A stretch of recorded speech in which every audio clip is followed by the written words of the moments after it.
Hello and welcome everyone to the image and map creation stream. This is the Saturday stream where I go over all of the art related stuff and all of the tutorials and demonstrations on how to use the image creation system inside of Fantasy Grounds Unity. So thanks everyone for joining me today. I hope everyone's having a great week. And in case you guys are unaware, we are pushing forward on this new werewolf. It's the World of Darkness 5th edition, Werewolf the Apocalypse, and Vampire the Masquerade and all of those things. So everything I've been kind of working on lately has been geared towards this. I thought this would be a good opportunity to kind of show off some of this stuff and work through some of the new stuff that's going to be coming out this month.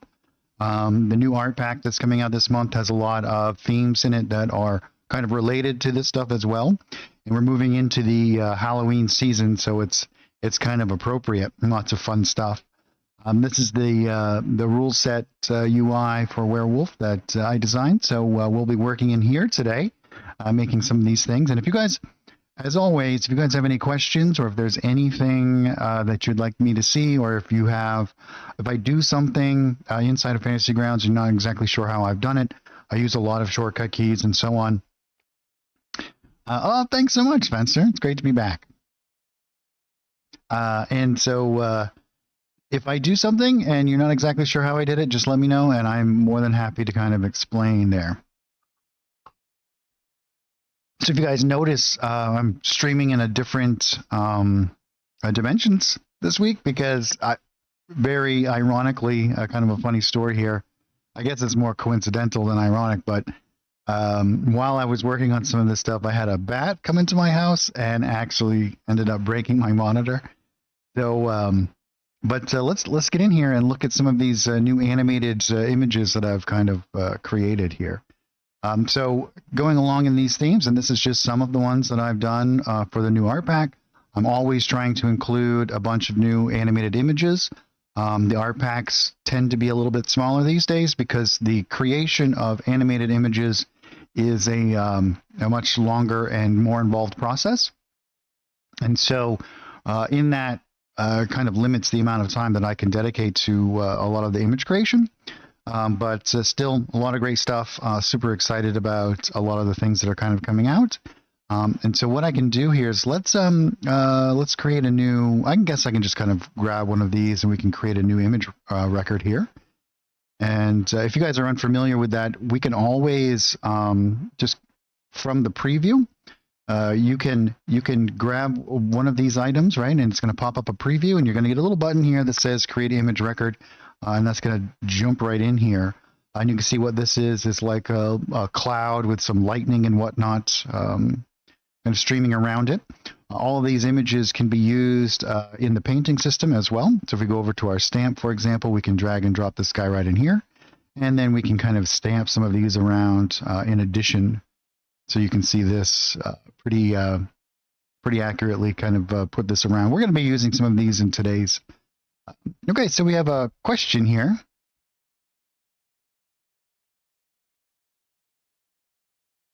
Yeah, right. That's kind of crazy, isn't it? That's exactly what happened, Drake. So let's see, 80 by 100 and has a balcony around the edge and a ramp leading down to a floor 20 feet below.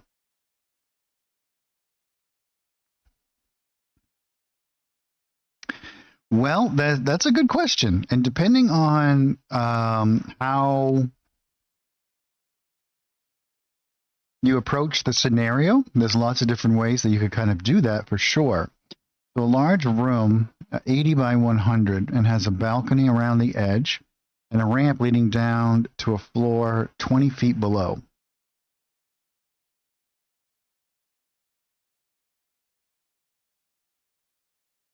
Yeah, you know what you could do? You could actually do it a couple of different ways depending on how you want to interact with the system. And we can kind of do a demonstration of that here in a few minutes, maybe work out a couple of different ways that we can approach that. Whoops, I didn't mean to do that. So we can just, we can pull that right back up. And if you guys are also unfamiliar with it, if you make a new record and there's one that's already written in this, you can kind of pull it right back up by doing that. But I'm just going to delete this painting layer. Let's delete that layer as well. And we'll come back into our painting tab over here. And we'll kind of go over some of these other ones. This one's actually a fill. Let's drag this guy over. I'm actually going to show you here. Let's actually create kind of a background here. You can always use these color as well. So switching between the stroke and the fill elements here, you'll notice that there is a paint element. So you have total control over the colors and whatnot in here. And so that you can kind of create pretty much anything that you want to inside of Fantasy Grounds. It's got a full suite of like painting tools here. And so oftentimes I'll use these as my background image or to create other images. We can always jump these things out. We can export them and bring them back in as their own static images as well. So there's many, many ways we can kind of approach all of this stuff. One of the good things about using this as a fill element here is we can go into our edit fill and we can hold down R, G, and B and we can change the value of this with my mouse wheel, or I can do each individual color as well. So we have total control after the fact of putting this down. And I'm going to show you like how some of these things are kind of interact here. So now I'm going to switch back over to the image fill area here, and let's drag and drop this guy right here. And so what you can see here is we have these kind of like particles that you might have like floating around inside of areas of like ambience and whatnot. Now these particular particles have darkness around them and then light on the inside. And we can again come back over into here and we can change the scale of this, right? So if we want to use shift to rotate the image, we can certainly do that. And we can use control to change the scale of these. And we can also use A to change the alpha. And we can also do the same kind of thing as we were doing before.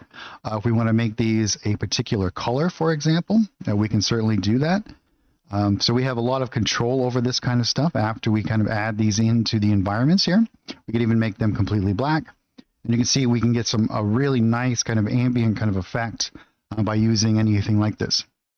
Oh yeah, you could use them for like bubbles for sure. Yeah. Yeah, if you wanted to make these into, we could, or like embers floating through the air, just a whole lot of different areas. And so let's what I'm actually going to do here, let's go back into this area. I'm going to snap this. We can change the shape of this a little bit here, but I'm going to zoom in here a little bit and grab. Actually, I think I can just come over into here and we can change the background here a little bit. Yeah, so you can see if we make this into a dark background, the different kind of effects that you can kind of do with this, right? So let's make this a like medium gray somewhere in here. And then we can come into this area over here, and then we can change these, and you can see you can get some really cool kind of stuff coming on here. So one of the things that I like to do, especially with these animated images, is try to create things that you can use in a variety of different ways. But we could put this into like a forest or something, and I think it's going to look really, really good. Pretty much anywhere that you might want to be able to use something along those lines. I'm actually going to double click this and delete it. I'm going to keep this in my background here, but then I'm going to actually make a new painting layer so I don't have to deal with it too much here in the foreground here. So now let's switch back over to the stamp tool, and I have some nice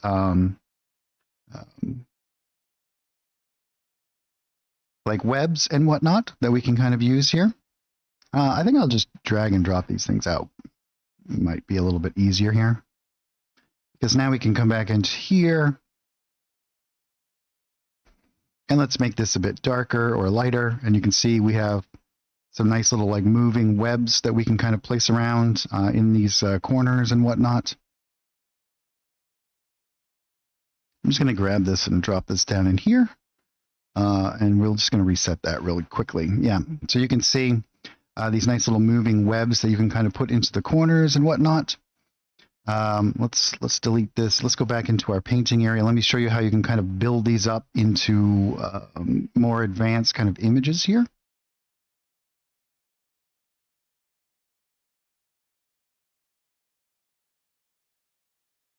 And we can change the size of it. We can flip it.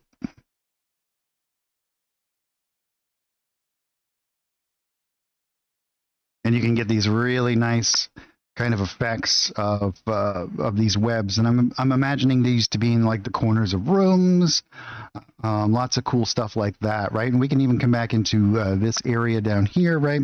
And if we make this either light or dark, these are going to work really well for you to create some nice little ambience here. And again, I have one that's kind of set up for an entire area here, right? So you could just kind of just like blanket stuff like over areas and get some nice little movements. We can change the opacity of this. So let's say we bring this down a little bit and change this size. And we can make these really interesting environments and then add these all in together. So some really cool stuff there. Now, again, these are just a part of some of the stuff that's going to be coming out. And let's see what else we have here. Oh, we have some like fly swarms and whatnot. So let's, again, we can go back into our painting tab over here and we'll just drag and drop this guy. I'm going to make this a bit lighter now so that we can kind of see these. Little swarms of bugs flying around. We know that if you go into like some of these areas, these are going to be like great for creating these little ambient environments.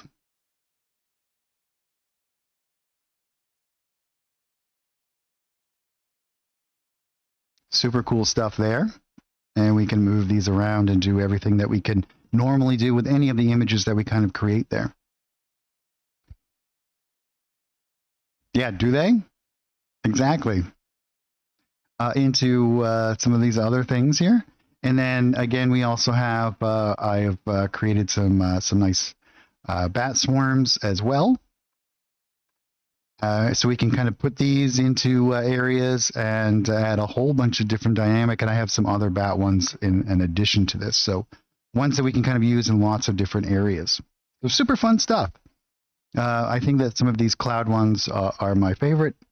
These are super fun. Adding lots of environmental effects and whatnot is always one of my favorite things to do in some of these map creations. So super fun stuff there.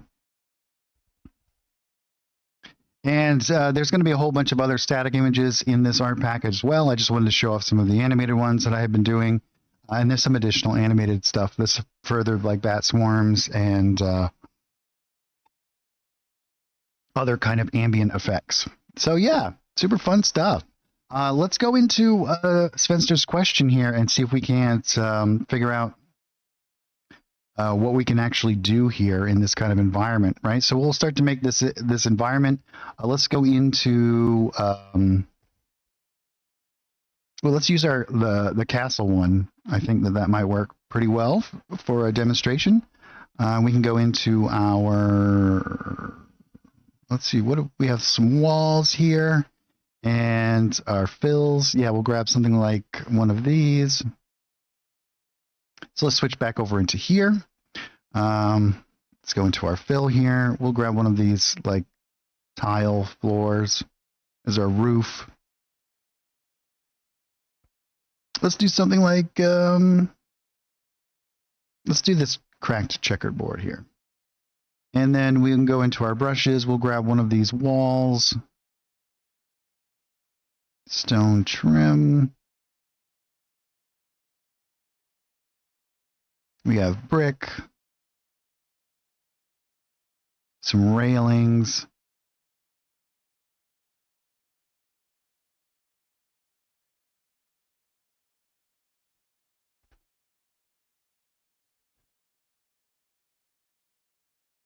let's grab this brick one. I think this will work pretty good.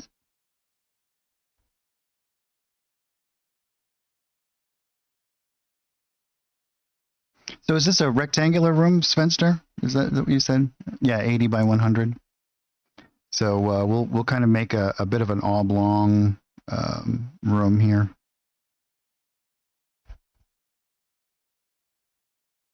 Let's set this back up again real quick.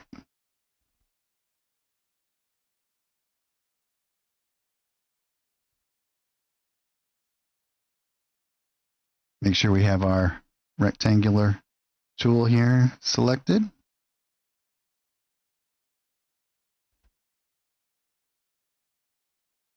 Let's turn on our grid here a little bit and change our scaling. I'm going to drop this background now.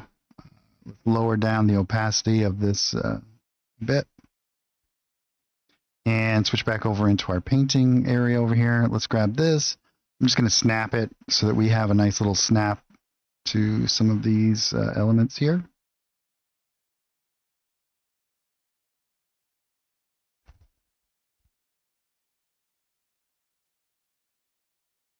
Yeah, something like that. And let's add in. I'm actually gonna come back in here. Let's darken up this floor a little bit. I want a little bit more separation between my walls and the floor itself. So we're gonna do this. And what we can actually do now is start to build out some of these other areas. So what we have here is a balcony around the edge and a ramp leading down to floor number 2. Okay, so let's do this. So Spencer, does your ramp come off of the outside edge of the balcony, or does it is the balcony kind of cut off and then it kind of goes around? So this is kind of what I'm imagining. Let's grab like one of these like railings. Let's grab something like this. And we will go back into our fills here and we'll grab something, maybe wood for our balcony.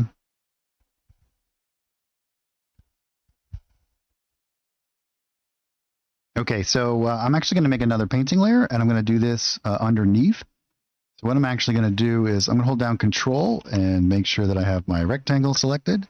And we're going to just snap. I actually want to change, let's change this a little bit here. So we can create a new painting layer here. I want to make sure that I have, let's do mitered. And let's change the size of my railing here to maybe something like this. And we'll come out a couple of squares like that. Yeah. Drop this down. And then I can grab this on this side and we can just snap this out. So we have like this here.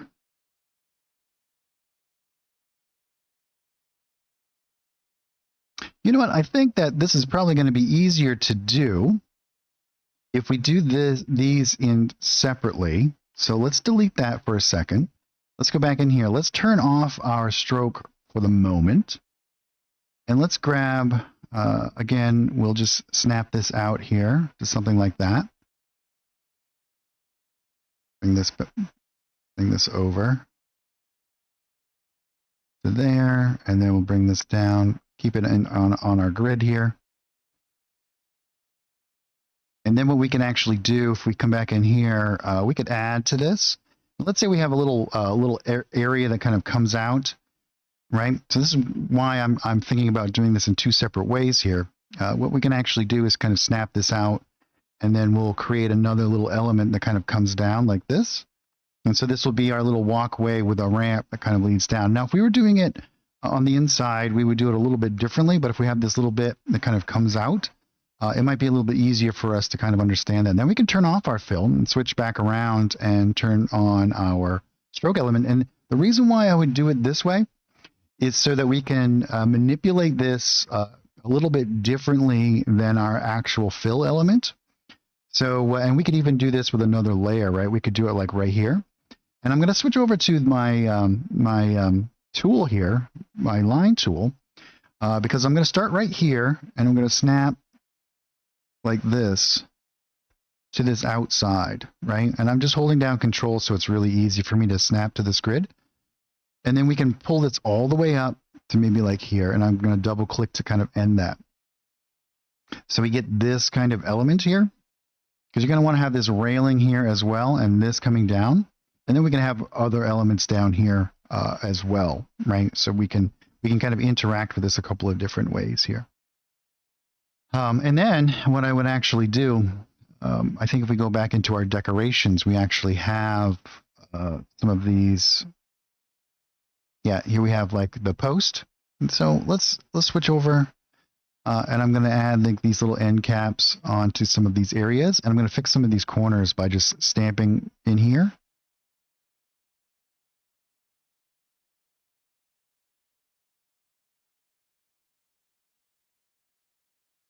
Because some of these get a little bit distorted as it goes around these edges.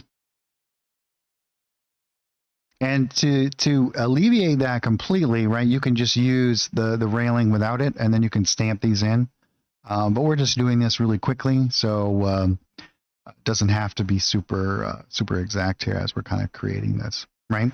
Now, if we have some sort of other elements, so if we create another painting layer, we drop this down in underneath here, right? And so I'm just going to come back in here, and we can grab this, and this is going to grab all of this information for us so that we can make another floor on the bottom down here really quickly. And what I'll do is again, I'm just going to hold down Control, and we can make a nice, like, larger kind of area down here that these people might be able to move down into. We might even want to expand this out a little bit so it's not so close. Or this could be any number of different ways, but this will give us a good understanding about kind of like what's going on here. Now, a couple of different ways that we can actually interact with this system is that if you want to maintain some sort of like height elements here, right? What we can do is we can definitely do it with light and shadow. But we can also do it with opacity. So if we come into our layers tab over here, right, we can lower down the opacity of this entire layer to make this feel as though that it's not part of, or not as the same part of this the scene as anyone who's up here. The other thing that we can actually do too is we could create an effects layer. And we can put this in here, right? And let's say we do adjust colors. And we could darken this up down here or lighten it up, but let's kind of darken it up down here.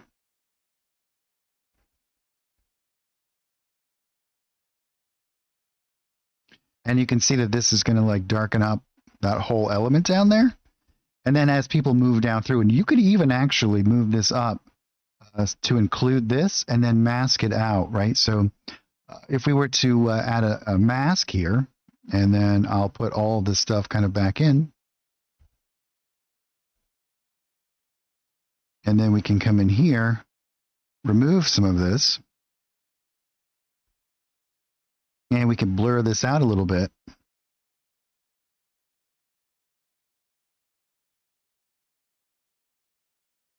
And if we blur it, what we're going to want to do is remove it out a little bit more from these edges.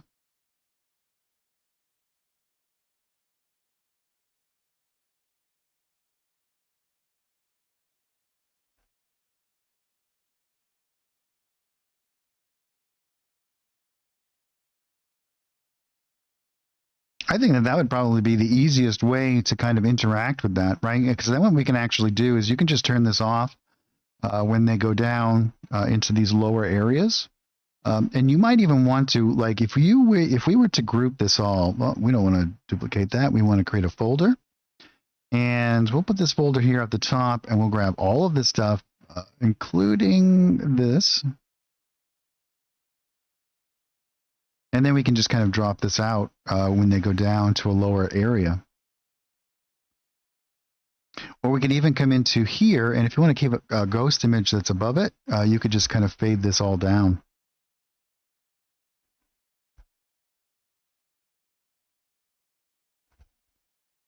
I think that that's probably the easiest way to do it, is right with an effects layer that kind of gives that idea that there's a a little bit lower of an area down there. And you could accentuate this as well, because if you hide some of these elements, you could even create some additional kind of shadows in through there.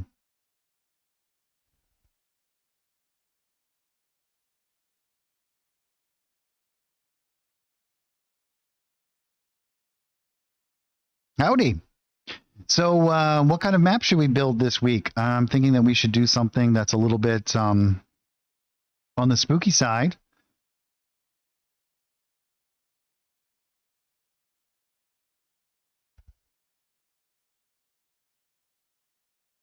Oh, so if you were doing it the other way?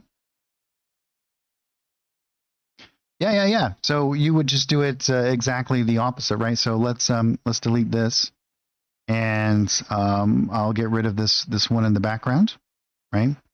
And then what we can actually do is easily adjust all of these things, right? So what I'll do is I'll just grab,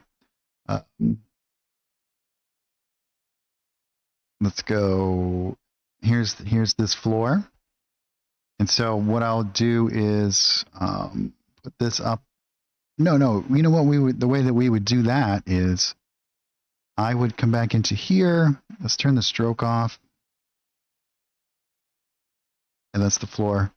I'll grab this information here. And what I'll do is we'll go into our subtraction mode. I'm going to hold down Control so it snaps, so I can just kind of delete this element right here. And then I'm going to do the same here. We can kind of just delete that. That didn't quite work the way we wanted it to. So I'll just come in here and delete these. And then we can just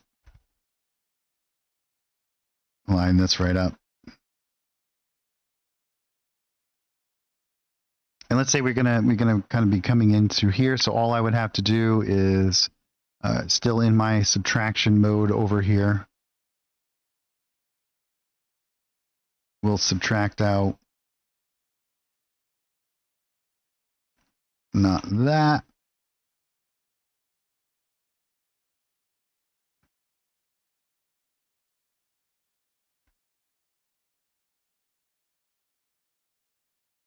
Say we'll do something like this. Actually, you know what we'll do? Let me just delete this, and I'll do something new in there. We'll go back into our fills. We'll approach this a little bit differently here.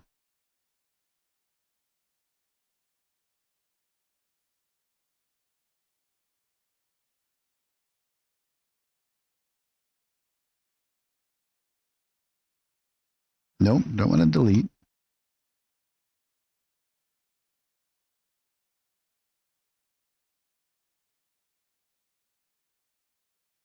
So here we have our floor that we're kind of putting in through here. And then we'll subtract out where our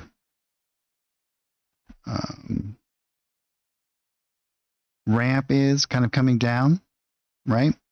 And then we can come here. Let's grab, nope, not that.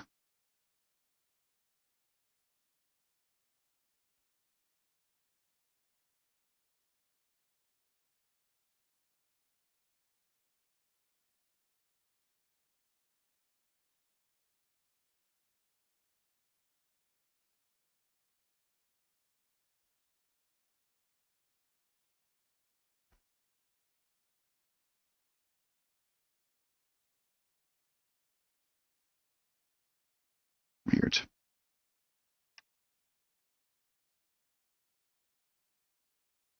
Do this.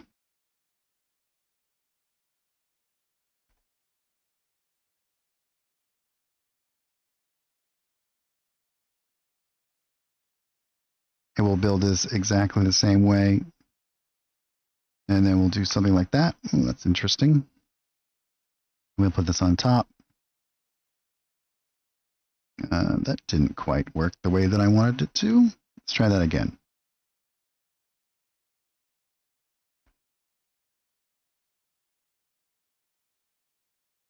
I think we'll start here. I'll start here and do it up. And do like this, and here. And bring it like that.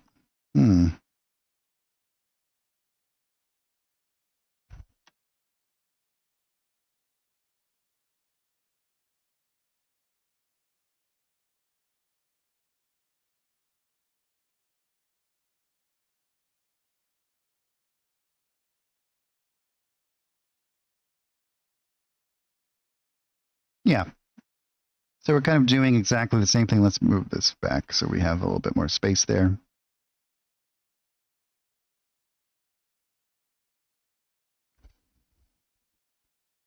And again, I'm going to come into here and let's darken this up a little bit.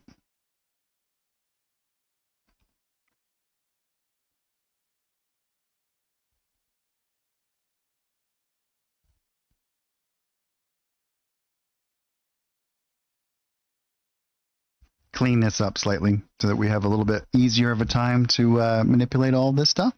Now we can create a new effects layer. We're going to be putting this, again, I'll do exactly kind of the same thing that we did before.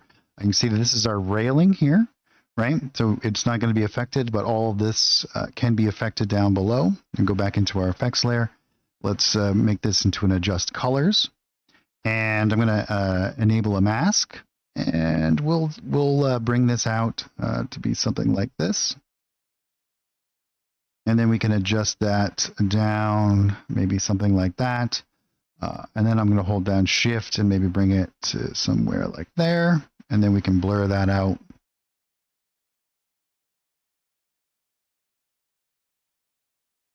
And so you get this nice kind of transition. And you could even move this up if you wanted to include some of that railing and whatnot. But here you get this nice kind of transition where you think you're going down into this particular area down here.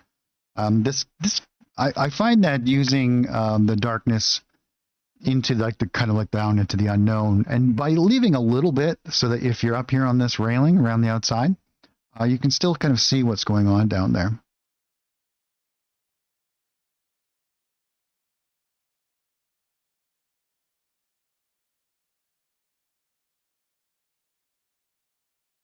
Oh, sure, we could do some doors and stuff.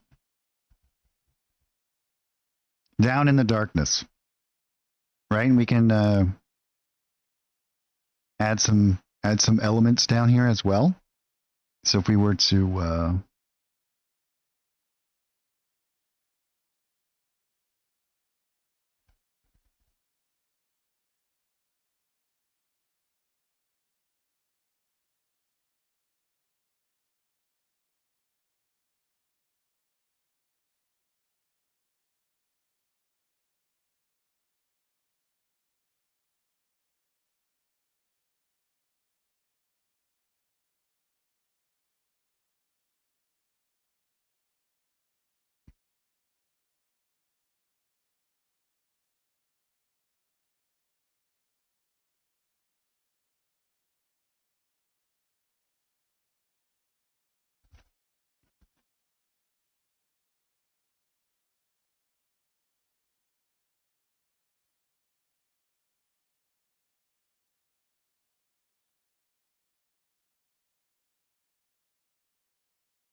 oh, right.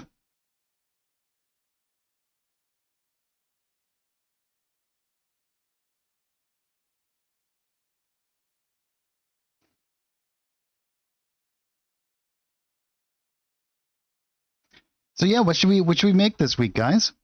It's been a couple of weeks since I've been able to stream, so I'm raring to make something exciting today. So what do you guys think?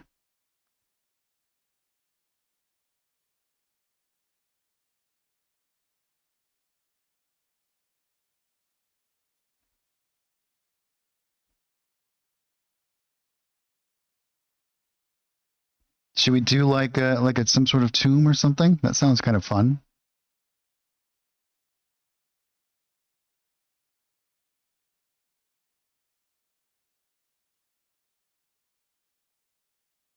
Should we do an interior or an exterior? A full moon forest. That could be fun too.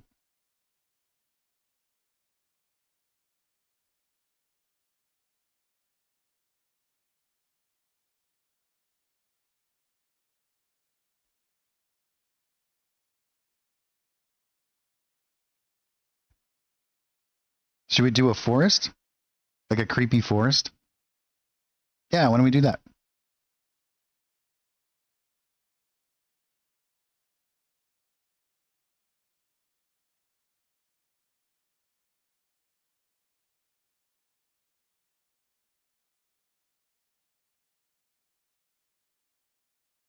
So what do you mean by a pair of creepy doors?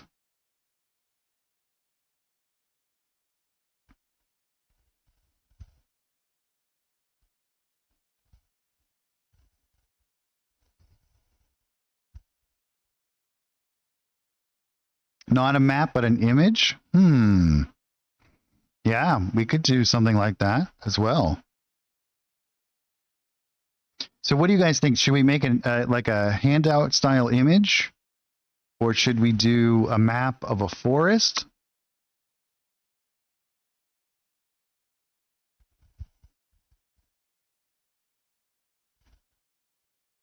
All of that sounds super exciting to me.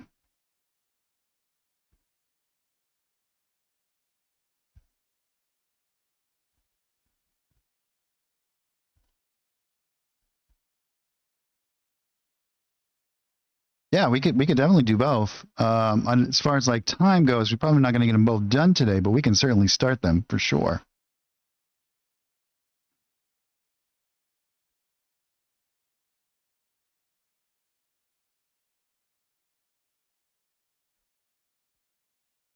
So one of the things, why don't we do that? Let's do.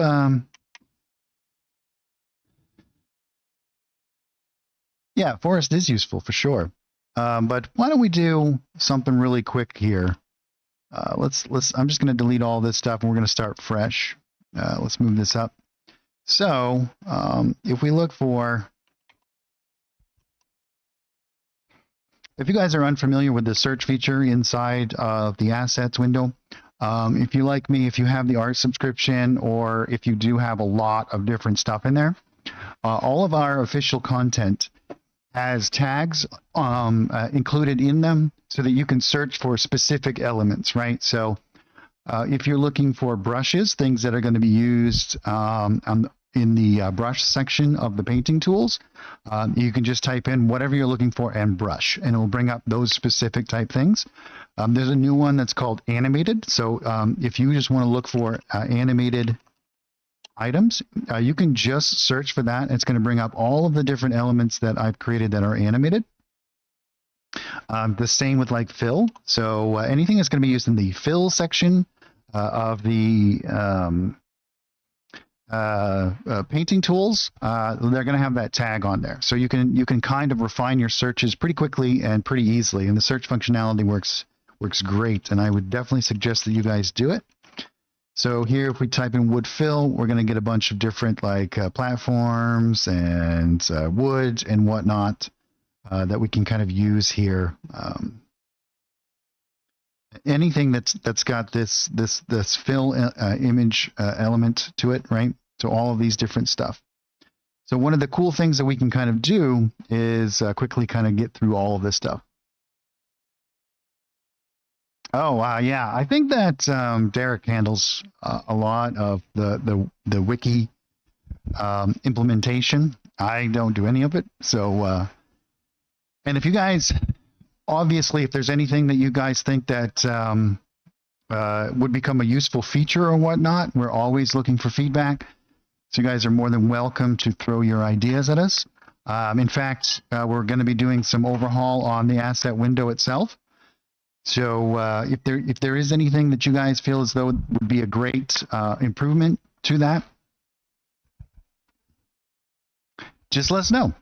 So one of the things that we can do inside of Fantasy Grounds that is amazing is that we don't have to necessarily just make maps. And so I think this might be a really good kind of thing to demonstrate here. We'll do it pretty quickly, and then we'll jump into making a forest. So we'll be streaming here for a little while. So we got some time to get some of this stuff done.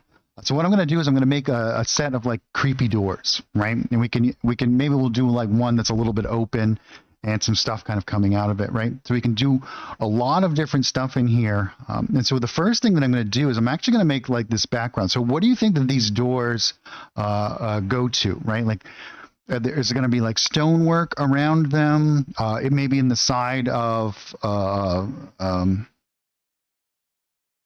And what do you think these doors are going to be made of? I think like wood, right? So we can do like these wooden doors with like some heavy iron kind of stuff on them, and then we can do some lots of different kind of textures and whatnot. So what do you guys think would be around these doors? Would it be stonework?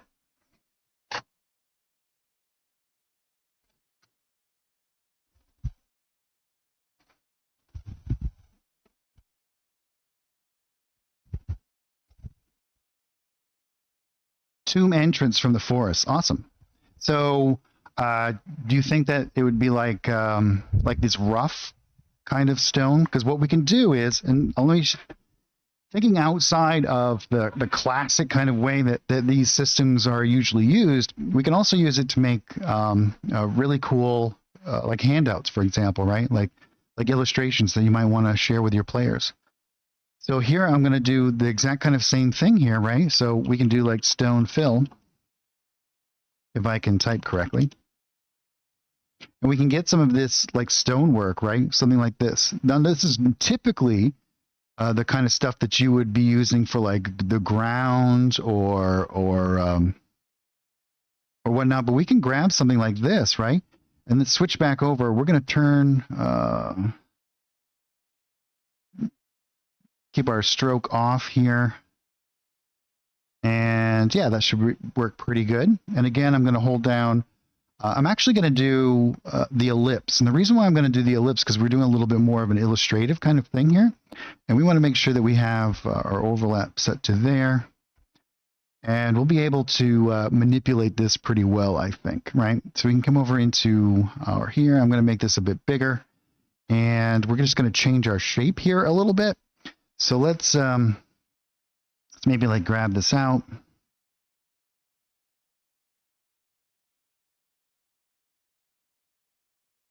And we'll bring this all down. Let's actually bring this down to something like this.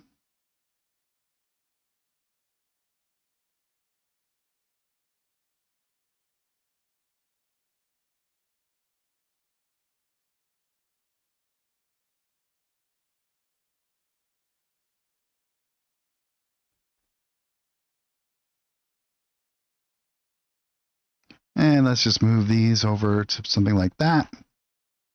And we can actually come into our adjustments over here, and we can fade out those edges if we want to, right? Make this a little bit more illustrative. And we're going to be adding some stuff in here and changing the shape of this, but this is a really good way for us to start, I think, right?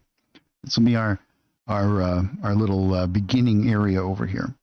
And then the same thing is what we can do is we're going to build up a couple of different layers here before we get going. And let's go over to our wood fill.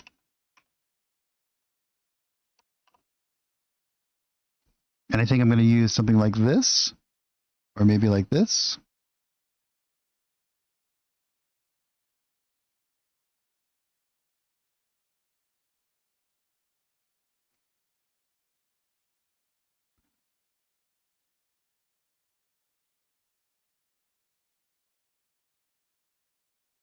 And I think we'll do the same thing again. Well, we can do it. And I'm actually going to do it over here, and I'm going to move it over because we're going to do two different elements here. So I think what I'll do is duplicate. So what I'm going to do is I'm going to hold down Control, Shift, and Alt, so I can kind of just pull out an element like this. And then I'm going to grab my rectangle tool. I'm going to switch to the Add functionality, and I'm going to hold down Control. And we'll add a nice kind of like rounded element like this.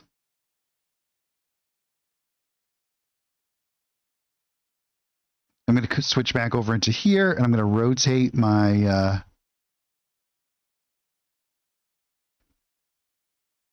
my texture here, so they're going up and down, right? Now I could also I could have added a stroke to the outside of this. If I wanted to add like line elements to these as well. And then what I'm going to actually do is I'm going to switch back over, and I'm going to go into my subtraction mode, and I'm going to delete half of that because I want to make sure that this kind of stays to a single door here. Now I can come into here and I can widen this out, and this is going to also widen out the these elements, right? It's going to actually stretch that texture out a little bit. If you guys are unfamiliar with the way that Fantasy Grounds works, you can switch back and forth between the painting and the layers tools, and do added kind of adjustments to the images themselves. Now we've created one of our doors, right? So what I can actually do is just drag this over and place it somewhere like this, right? Now, if I want to make this larger, I certainly can. What I'm actually going to do, and I'll show you guys how this is going to work here, is we can make this a bit larger. You see, it's going to stretch out all of that stuff, and we can make this nice kind of like door, something like this. Now we can go back in here as well, and if we switch back over into that, I think I'm going to rotate these to be like this, and we can make these even larger as well. Going to move these around here. We'll be layering lots of stuff on top and so on and so forth. Now if we duplicate this layer, right, we duplicate it, we can come into our layers tab and we can flip it. And now we have two doors. Now the great thing about this is that they are now separated, and if I want to come back into the painting tab, I can further manipulate this, right? And I can make this, for example, I can pull this open a little bit. But one of the things that we can do is, I'm going to just put this back here, is in our layers tab, we can further manipulate this, and so we can make this look as though, see, we can make it squashed. So now it looks as though that's kind of coming towards us. And with that, what I can actually do is create another little painting right on the inside here of the inside edge of that door. And by manipulating these two elements here, so right, this I'm going to bring down a little bit, so it's going to look like as though it's kind of coming up. And this is why I made them really large, is so that I can use the grid system here and kind of snap to it.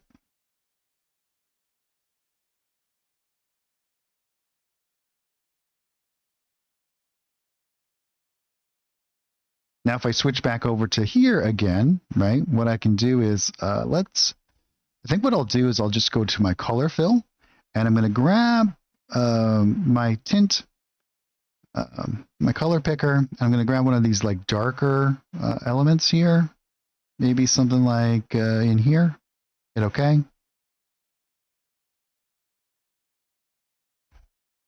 Make sure that I have a new element here, and then I'm just going to draw. And let's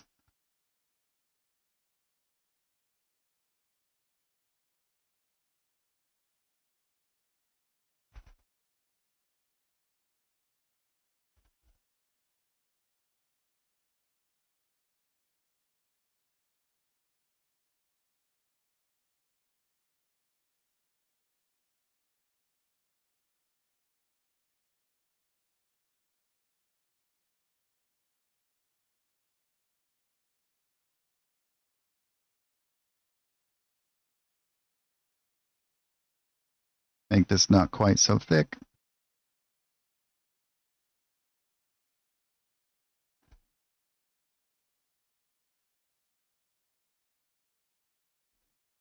And now I'll actually come in here. Let's make this a little bit darker. So I'm going to hold down R, G, and B. And there we have this nice little door that we've created sticking out just like that, right?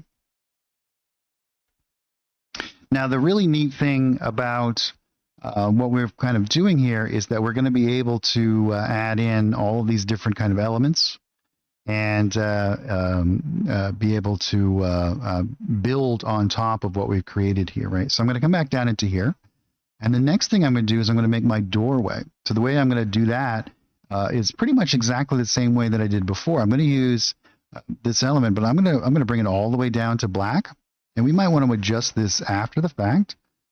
But what I'll do is I'm gonna hold down Control, and we only have to really show it like right here, right? And then we can kind of build out our door frame and whatnot, but we're gonna want to do that on top. So I'm gonna make a circle here, and I'm gonna do that by holding down Control, which is going to allow me to build it out from the center, and Shift, which is going to allow me to make it very round, right? I'm just going to stop it there. And then I'm going to switch over to my add functionality, and I'm going to go to my rectangle. And let's hide these doors for a second, because I just want to be able to see this slightly. And I'm just going to drag this out. And we want to do it pretty close to where we are here. Something like this. And then we can turn these back on. And then I'm going to switch over to this functionality, and I'm just going to grab these, and we can drag these down. Now I could drag this down a little bit further here, especially if we want to have some darkness kind of coming out from underneath. Let's watch this. We'll pull this out, maybe something like this. We might even want to pull it out to the edges as well. But what I can do is I can come in here and I can hold down F, and I can fade out these edges, you see? Let's fade that out pretty good so we get this nice kind of movement like that. And then again, we can kind of come back in here and we can create some nice little... we don't want to move that one. We want to move this one.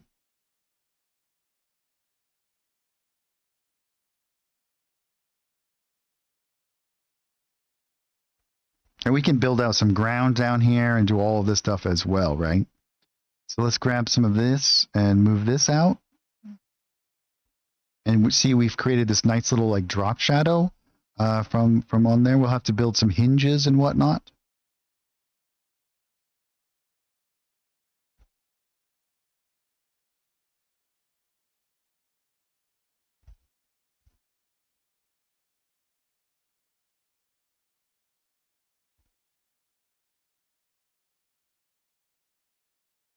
And we can pull this back up, make these a little bit more, no, not that one, this one. Yeah, super cool.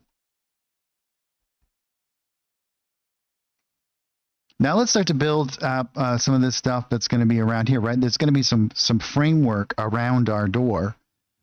So what we're going to do is we're going to come in here and we can look for any number of different images that are going to be like stonework, right? But I think I might have some like archways.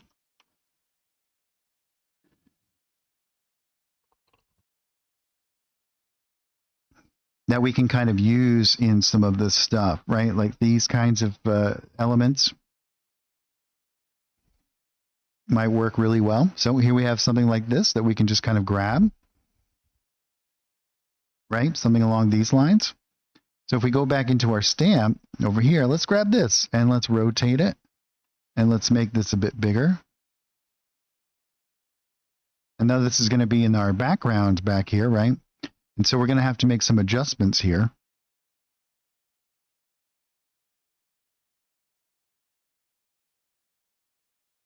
We're going to make sure we want to, we're going to turn off our aspect lock ratio here.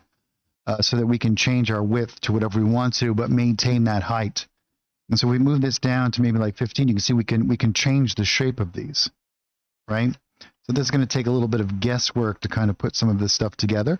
But we can also do it just with blocks as well. So we can create our own elements.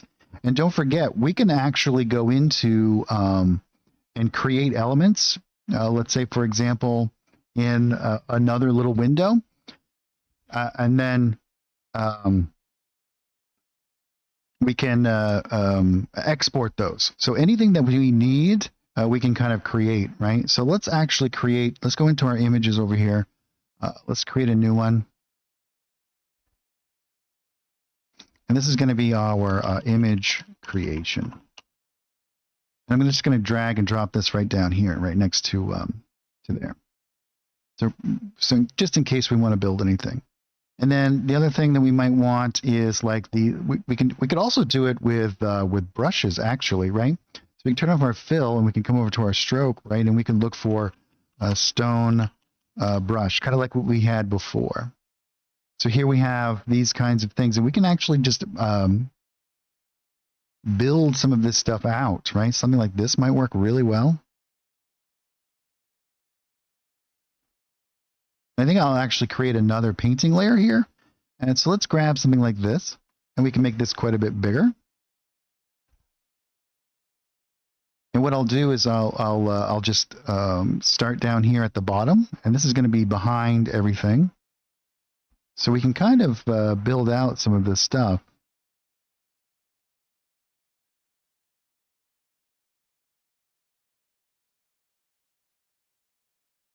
Now we're going to want to switch this to round, I think. And then we can come in here and further manipulate this.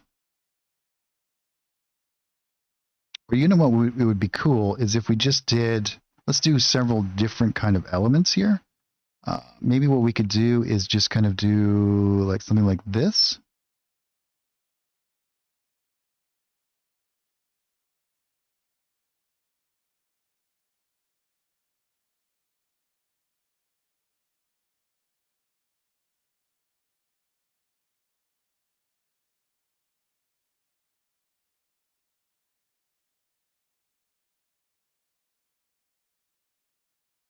Yeah, that'll be pretty cool.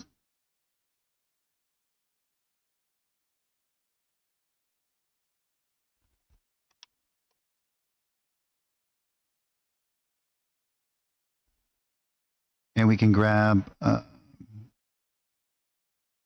thinking we're going to stick with this kind of stuff here. I like this, and I think that this is all in the jungle map packs. So let's go into, let's just go into our jungle map packs.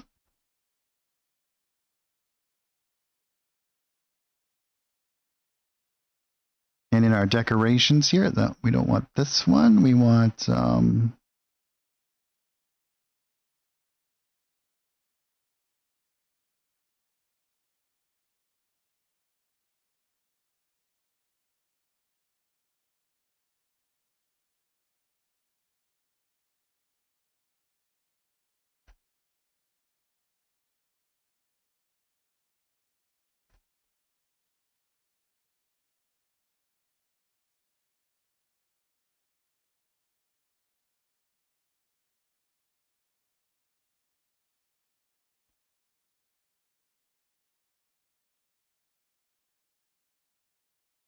so what we can actually do is if we make another painting layer here, we can stamp this guy right in here.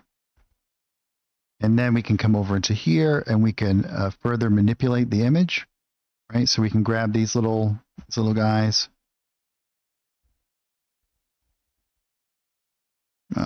Maybe? I guess not.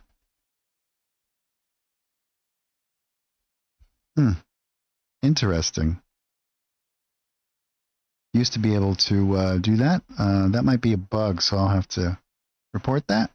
So let's delete that. I want to try and change the shape of it here a little bit. So what I can actually do is we can drag and drop it in here.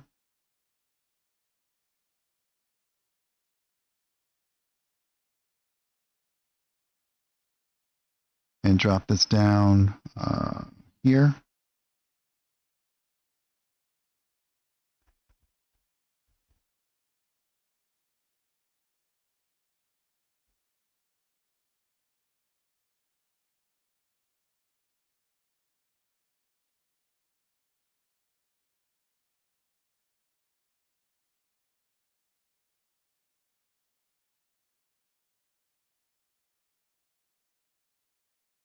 And we'll bring it down something like this.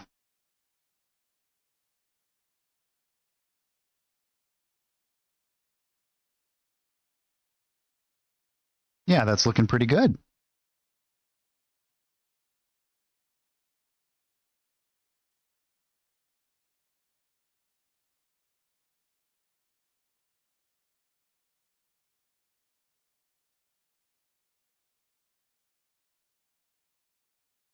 I'm going to go into the, let's build out, let's look for metal fill. We don't have, let's look up metal, see what we have, if we have any like metal elements here that we can manipulate into what we want to do. I'm wondering if, because we have things like this.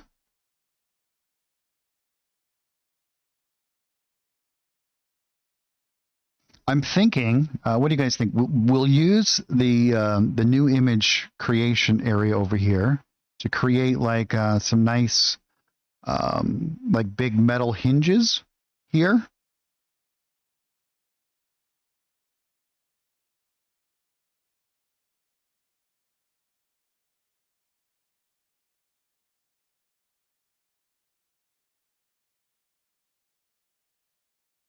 And then we can export them and re-import them back in as a single image, and then we can further manipulate them. World of Darkness Halloween party inside, that's right.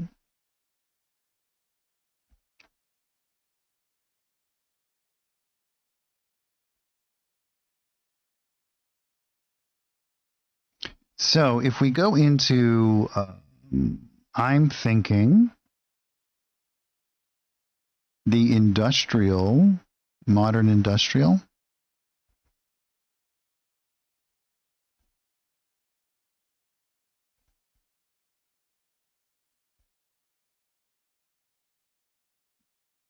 Let's go into the first one first, because we can use maybe this concrete to make it look metal.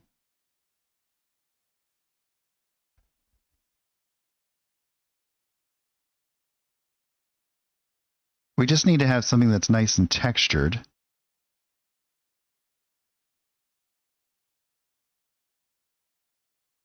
Yeah, something like this will work well. So let's go into here. I'm going to leave the stroke on, I think, and we can come into here. And what we can actually do is begin to build out the shape of our hinge. And how I'm going to do that is let's start off with a circle. And we're going to switch over to the add functionality now. Right? And let's do I think another one like this. Switch to the rectangle.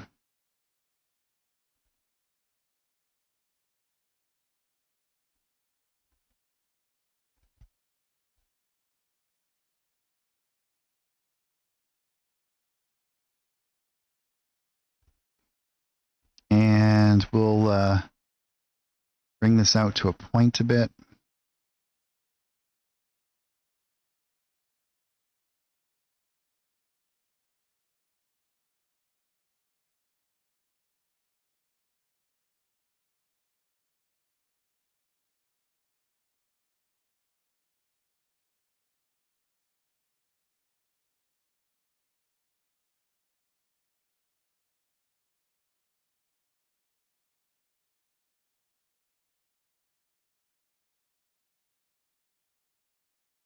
Let's widen this out a little. We can actually probably just delete these. And then we can delete these, make this a little bit thicker.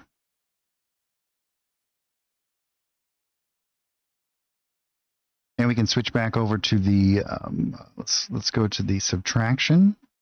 And we can kind of subtract out some of this stuff to make some interesting shapes.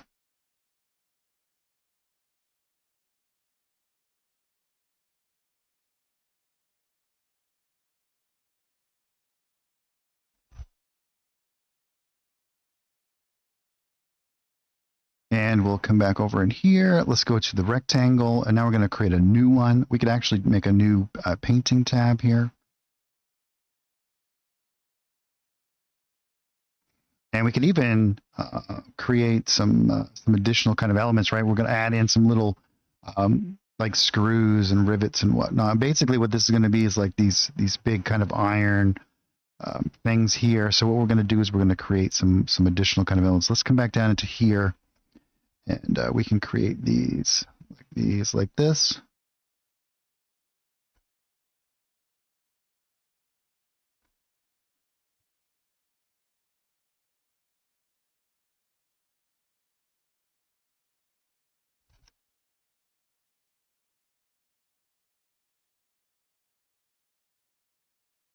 I think I'll leave the shadows to do later, because we might want to change them a little bit, but that'll be how it'll kind of like sit on these doors, right?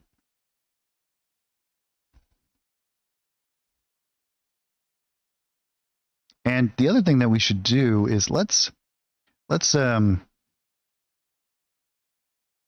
we can come in here. We can actually do it here. Let's make this a little bit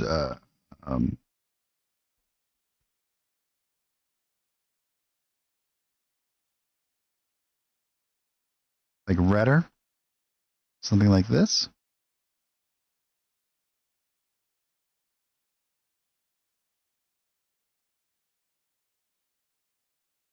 So it's a little bit like rusted. Let's increase our, yeah, so it's all much more similar. Yeah, I think that'll work pretty good. What do you guys think? Well, let's go into our, again, I think we'll be able to use a lot from the like modern industrial stuff here. Yeah, I think this one, let's go into our decorations here.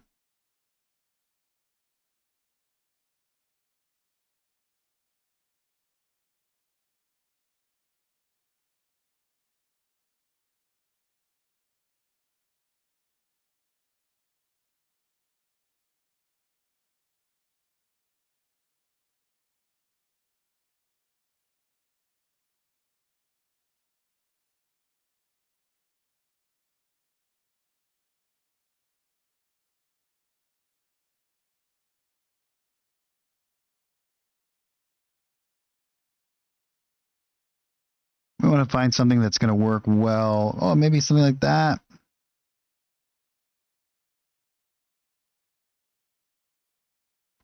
That might work good.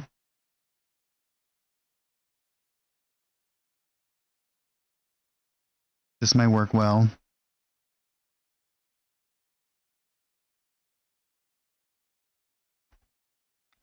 This might be a little bit too close to the same kind of colors and whatnot. But if we use something like this, I can adjust the colors.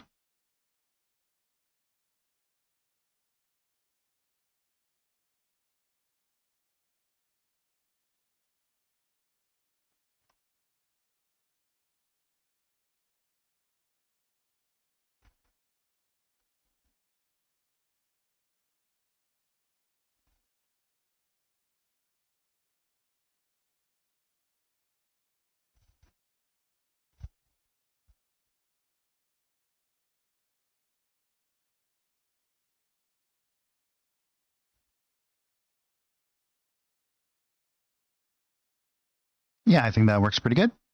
All right, so let's export this. And we're going to export this as a PNG file. This is going to be our hinge.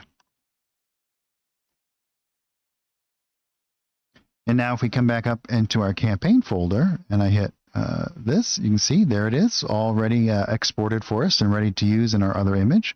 Let's close that down, and then I can come into here, and I'm going to actually, I think we want to do this on its own level here, right?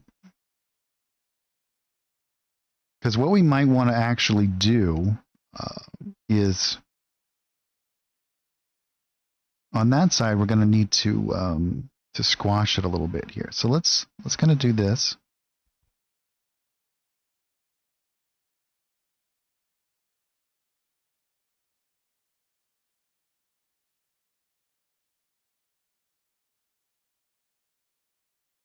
And what we're actually going to do on this other side, so you can see if we come over to here, we can't seem to be able to manipulate stamped images anymore.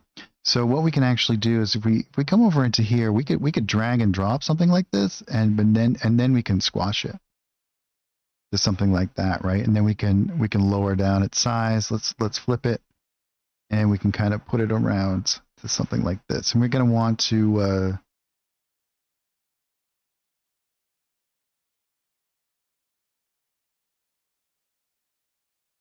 line this up as well. So we want to do something like this. And then we can duplicate that, and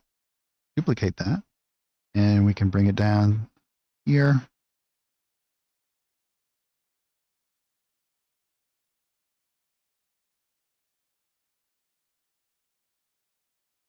And that's looking pretty good.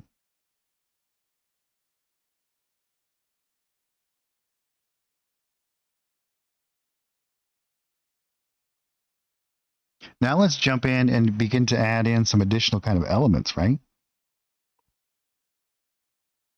And this is where I think things start to get fun. So let's make a couple of folders, right? So we'll do a folder here. We're going to call this one doors. And we're going to put our hinges and our doors right in there. So something like this.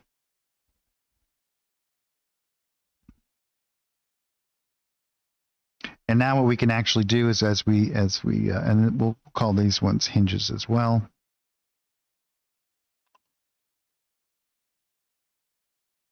And these, this is going to be our right door.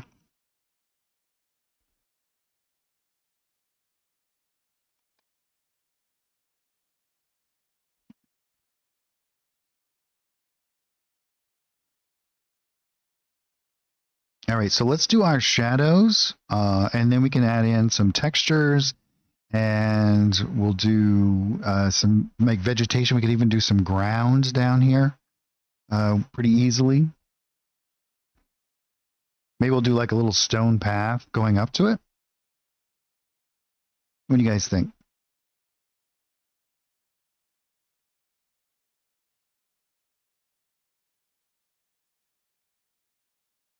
Let's grab the this one, because I'm going to need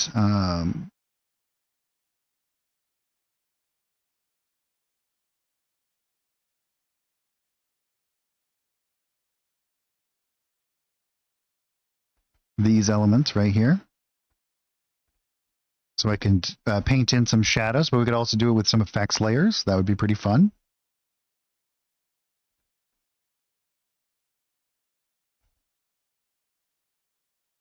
I'm going to grab this. I'm going to drop it down here so I can just grab it whenever I need it. And let's see. Let's add in. Let's go into the winter art pack. I'm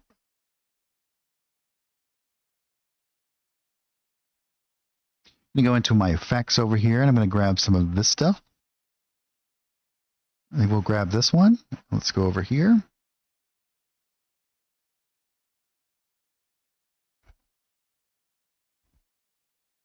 I think let's make a new painting layer right here.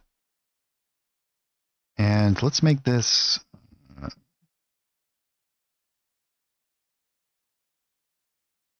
lower down that opacity some.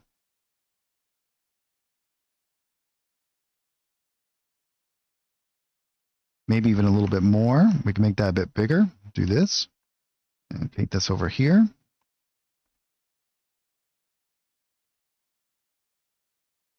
Might even want to put this all the way on top here.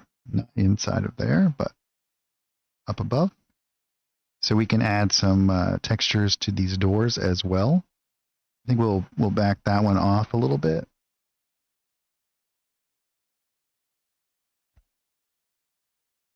We can come over into here. Let's make this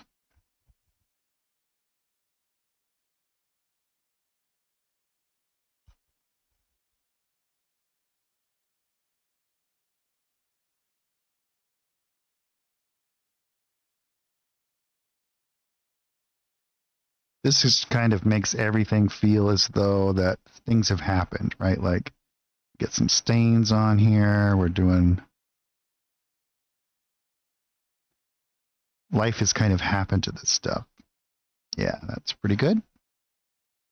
I think we'll just lower down the opacity of that a little bit more. Yeah, very cool.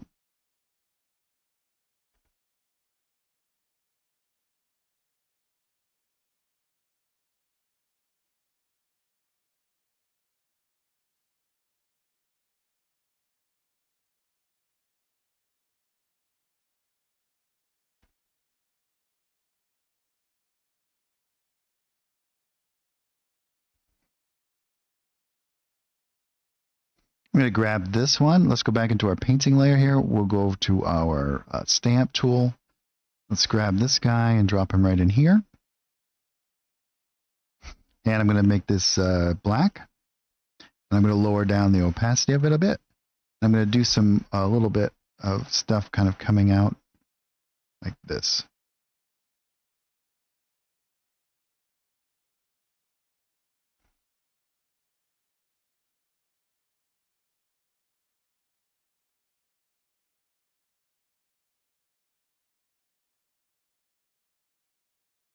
Lower down our opacity a lot more.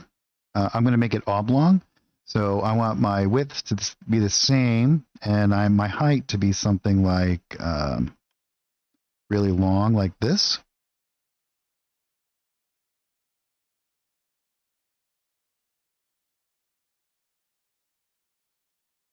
And we'll even do some like down and through here.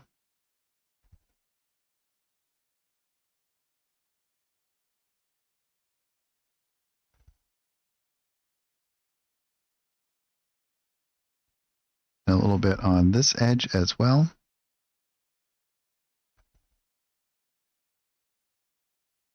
Let's make it a bit wider. So we'll do something like, I'm going to lower down my opacity a little bit more. So this nice like gradient that kind of comes out.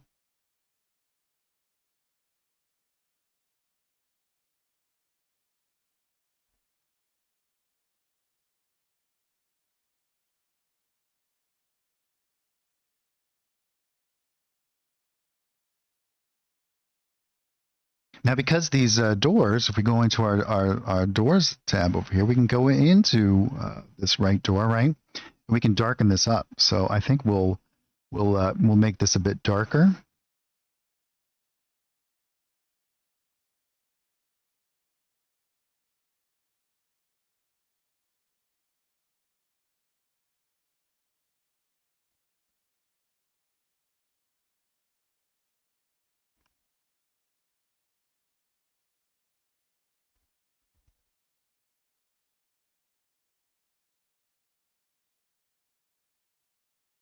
Change these colors here a little bit. And we can also go into our hinges as well, right?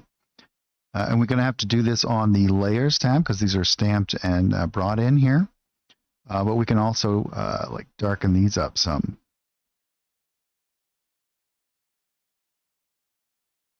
So I'm going to grab this hexadecimal code and hit Control C and OK. And then I can come into these ones and I can do exactly the same thing. Hit Control V.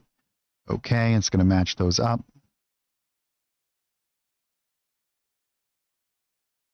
Very cool. Now let's go back up into this painting area over here and go back to our stamp. I'm going to make this quite a bit smaller now. And let's go in and do a little bit of like detail on some of this stuff. Make this feel like it's a little bit more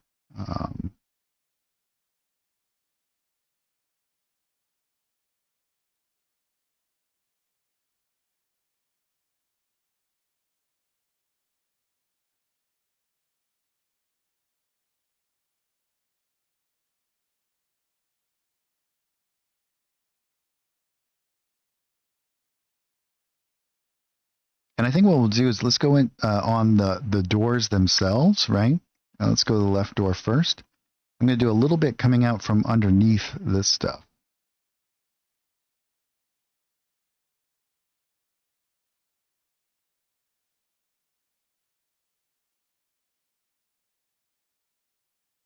Then we can go to the right door and do the same kind of thing here.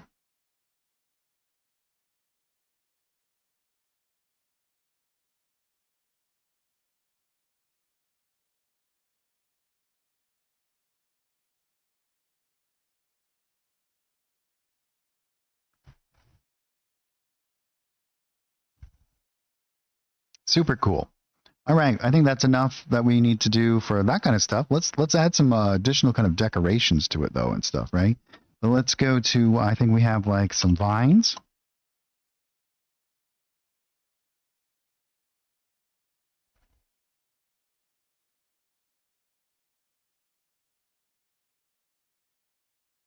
I think we'll go back down to this kind of area. We might even want to do a new painting layer like right here, and we can grab some of this stuff, right?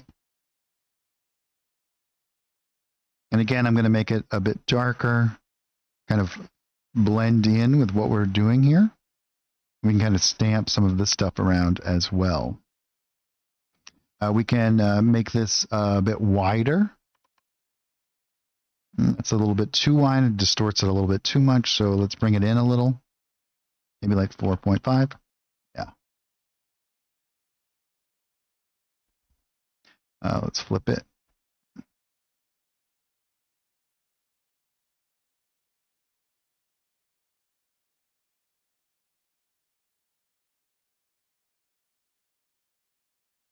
Lower down the opacity a little bit.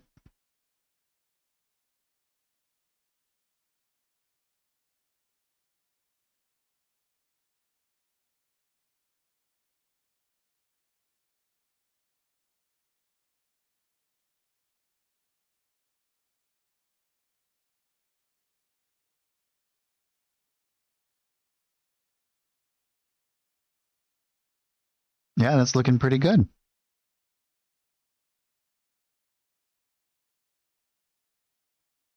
I think what we'll do is let's go in back in here. Let's fade this out a little bit. That fade doesn't seem to be working at the moment.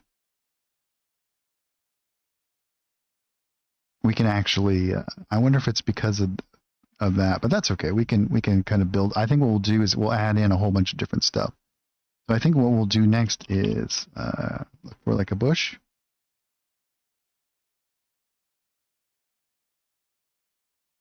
Some of these kinds of things. Where is this one? Womp.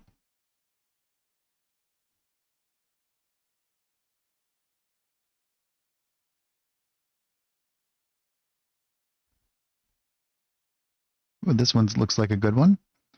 Let's grab this. Again, we'll make this a bit bigger. I'm going to make it a bit darker.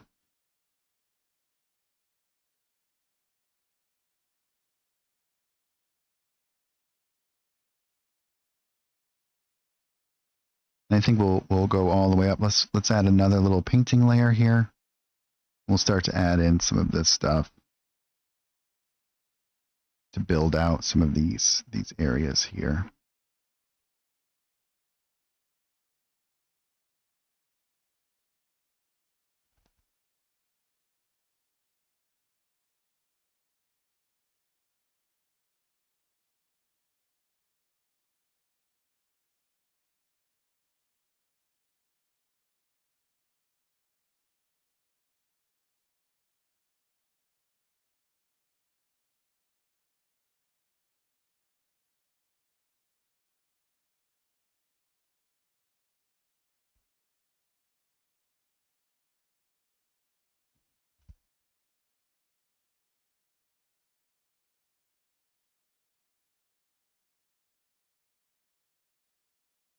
I think in the abandoned places here, we have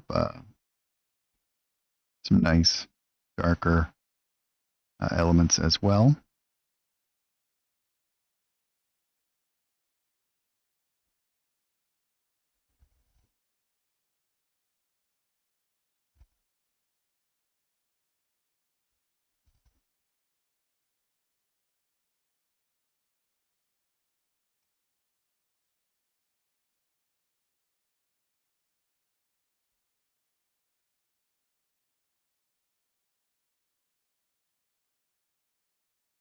Oh, we got a question from Bangs Nutty Bits.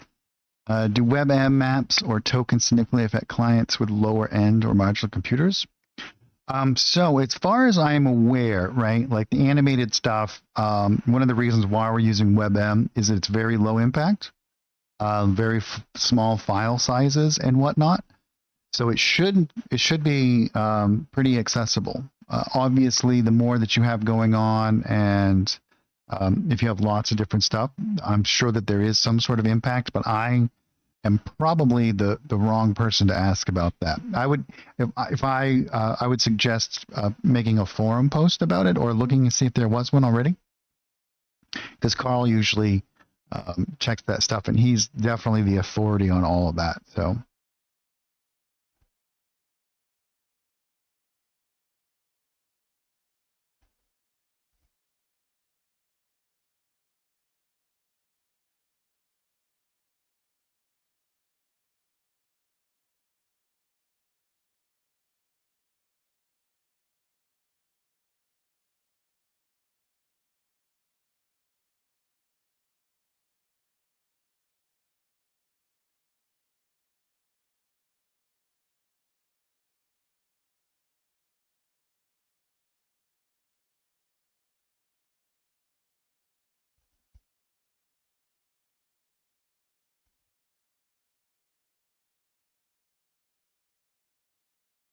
Oh, you know what? I have I forgot to make some sort of like handles for our doors.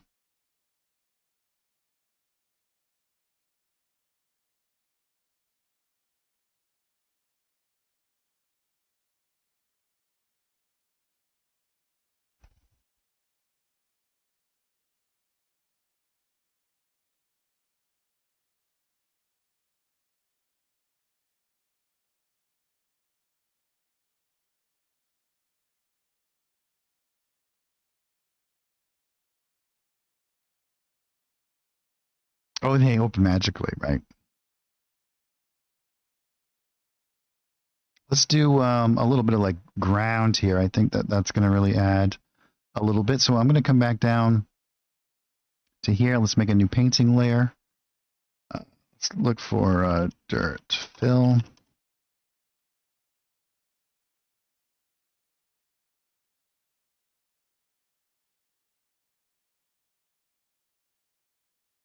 Hmm.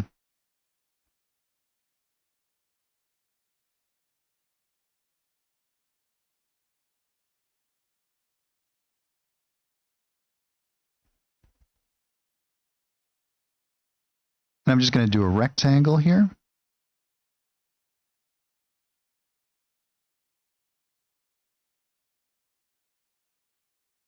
And then I'm going to grab each one of these and kind of like pull them out so it's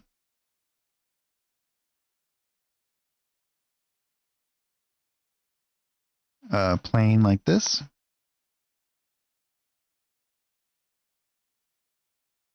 And then we can come in here. I'm going to make this quite a bit bigger.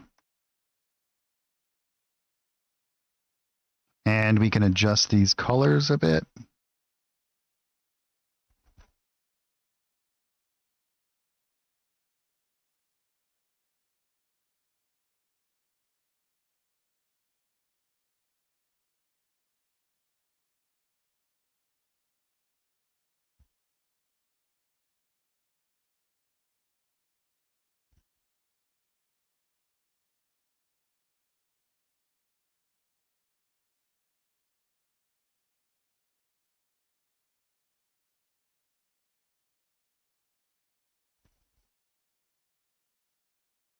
What I'm actually going to do is I'm going to grab this and I'm going to pull this up like this, and then I'm going to switch over to here, and you're going to see as I squash this, it's going to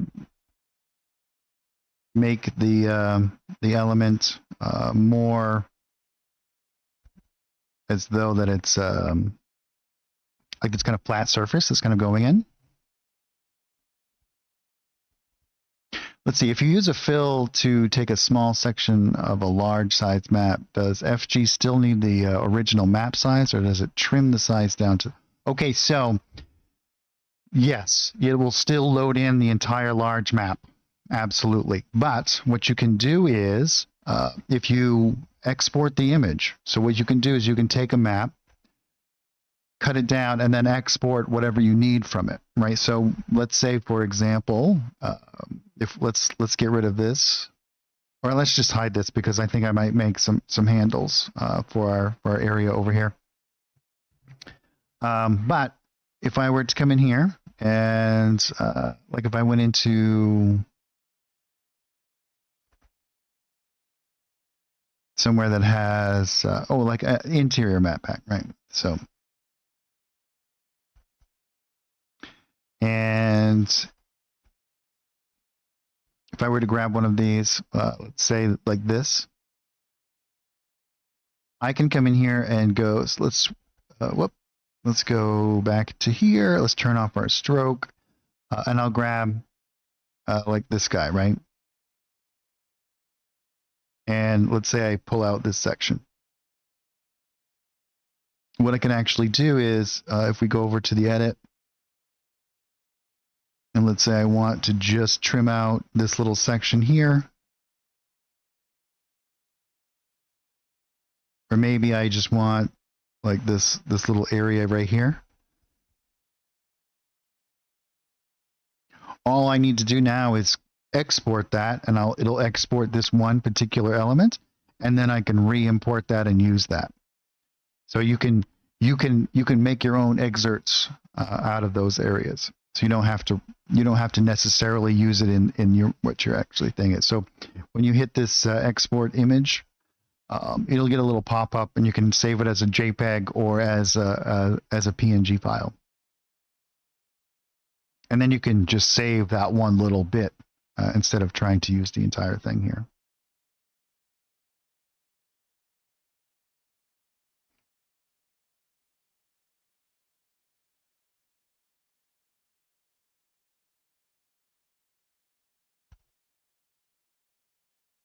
All right, let's build out a little bit of a walkway here, and we'll add in some additional kind of elements. What I'm going to do is I'm going to try and make this seem a little bit more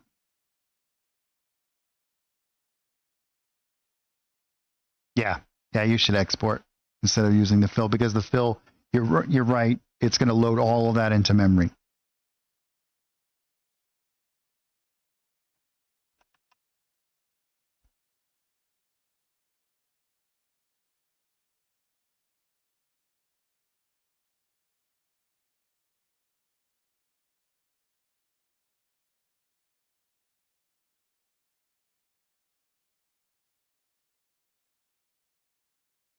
Yeah, maybe we'll do, we'll go into the countryside.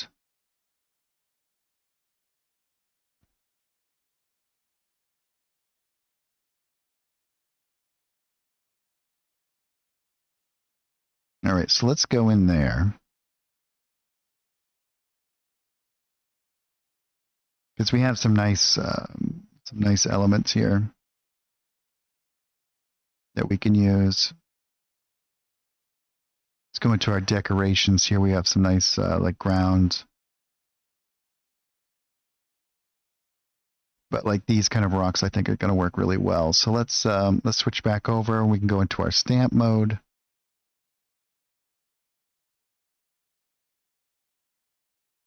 I think what we will do is let's move that off of that layer, and let's put them up here.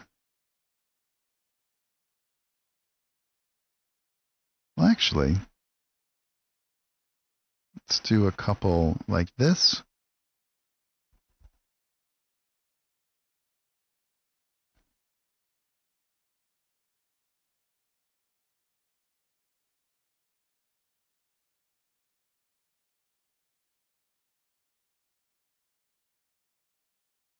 I think we should bring this up a little bit to like here.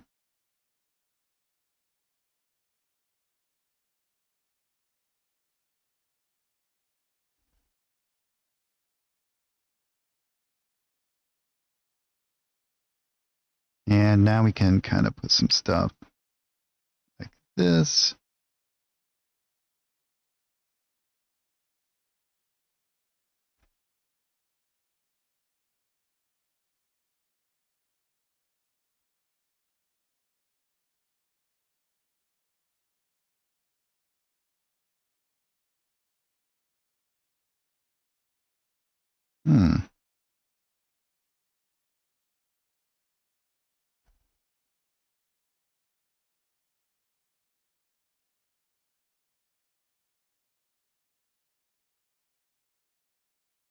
Interesting. Well, I guess that's a good time for a break. Oh yeah, we could do some glowing loons and stuff. But I'm gonna have to restart Fantasy Grounds real quick. So why don't we take a short break, and I will be right back. I'm also gonna freshen up my beverages and whatnot. But yeah, we'll finish this up.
All right, I'm back. Thanks for hanging out, everybody. Well, I took a little short break there. Got everything back up and running again. Let's jump in here. The first thing I'm going to do is I'm going to name some of these. So, right, we don't we'll call this stone wall. I love to move beyond and forget that I'm even doing. So this is going to be our ground. So this is our like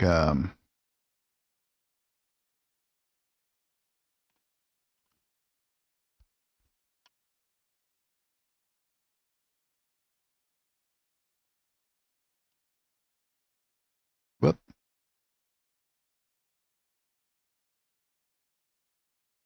Box and door jam. We have bushes.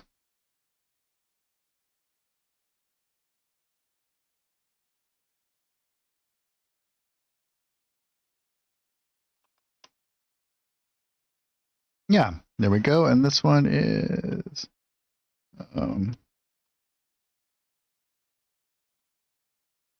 whoops. There we go. Now we got some a little bit more functionality here with our ability to interact here. Awesome. So let's dive in. I'm gonna change the shape of my ground here a little bit. So I'm gonna just jump over here. We can grab our little guy here, and this is gonna set everything up as it was. Let's see what if we jump over and add our functionality here. I'm actually gonna let's stick with this and let's add in some different kind of elements. You see, because we've done some adjustments on the layers tab, it's gonna adhere to all of that stuff. I just want to change this so it's not so. I want it to seem a little bit less.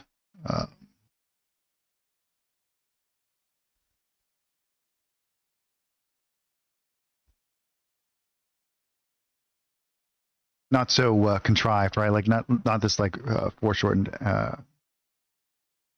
rectangle. And then we can grab this and we can simplify it. So we can just simplify that. Let's see, what are these ones about here? What if we delete these? What happens? And this one.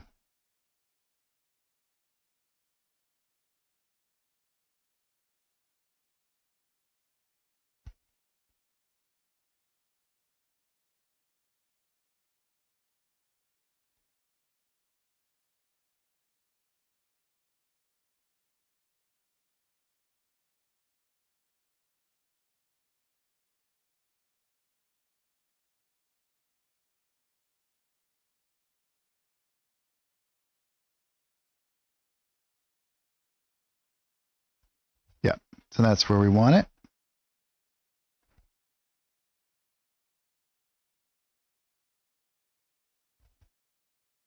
And now what I can do is I'll go into my tab here and we can fade those edges out a little bit. And we can kind of fix some of this stuff here so it's not so. Just delete some of these. Let's delete some of these.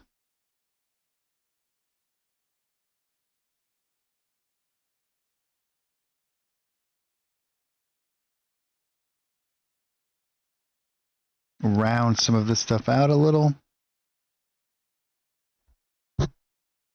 Yeah, that's looking pretty good. Now let's jump over into our tabs over here, and let's actually.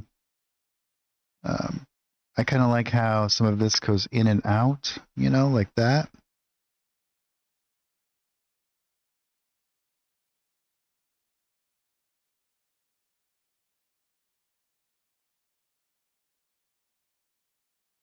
And we can use some shadow in here as well, so that to create some nice little elements here. So I'm going to grab this and we're going to drop it in here.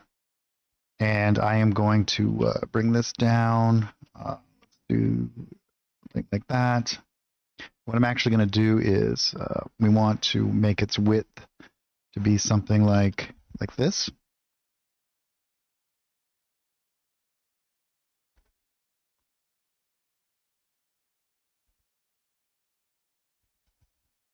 You know what we want to do is let's move this whole thing up a little bit. So I'm just going to hold down Control so it doesn't snap to the grid. I want to kind of bring it up into here. We might add a little bit of a door jamb in there, like a little bit of a floorboard element. We'll see. Let's go back into our painting tab here. Add in some shadows to some of these.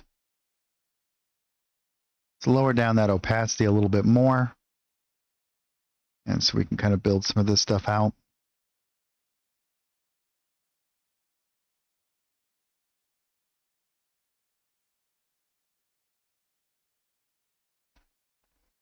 And I'm going to do like a little bit of a path here. We can do like some more plants and grass and whatnot that's kind of around some different kind of elements. I'm going to add in a little bit more back here. So let's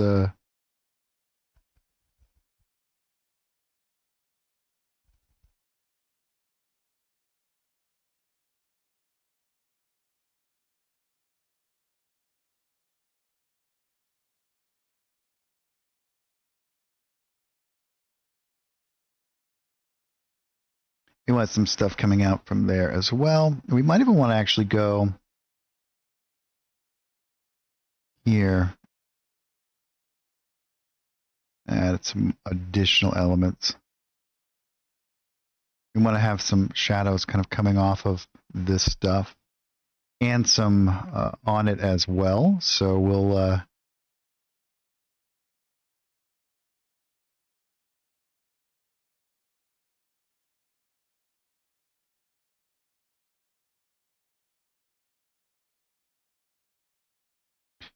and again, let's and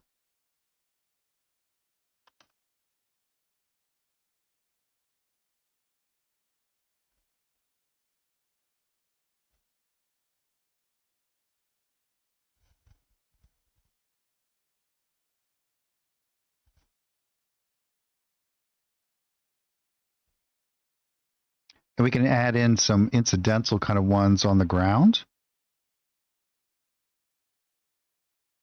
It's going to make the ground feel as though it's a little bit uneven.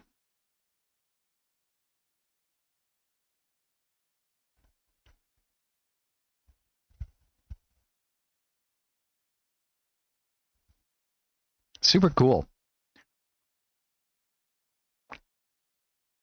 Let's build out some of these other kind of stuff, and we'll kind of finish up, make these doors look a little bit better as well.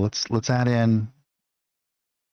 Let's make this height a little. Let's make this a little bit more narrow and do a little bit of the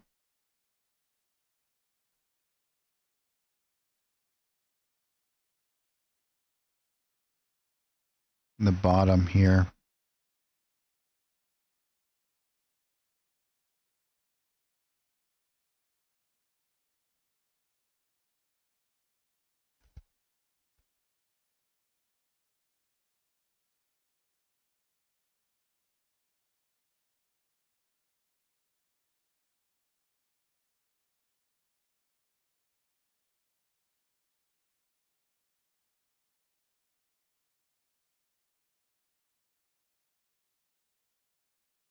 Some of these large gradients.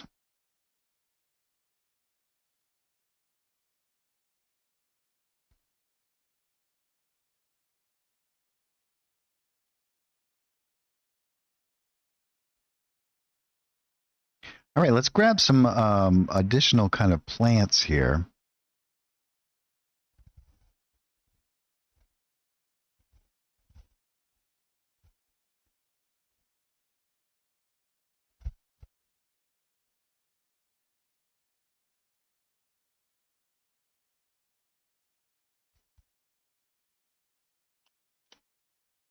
Type in plants. Let's see where we get it. Here we go. I'm thinking, even though most of these things like this will work pretty well, most of these are like top down. But as you can see here, we can still manage to use those pretty well. But things like this are the ones that I'm kind of looking for. Something that's a little bit of an angle, maybe. Something that I can use, or I could actually take them into the other areas, right? And something like this might work really well too. Anything that we can actually manipulate here a little bit, right? So if we grab this, and again, we're going to make it a little bit darker to fit into our theme here a little. But here we can kind of start to, oh, that's not where I want to put it.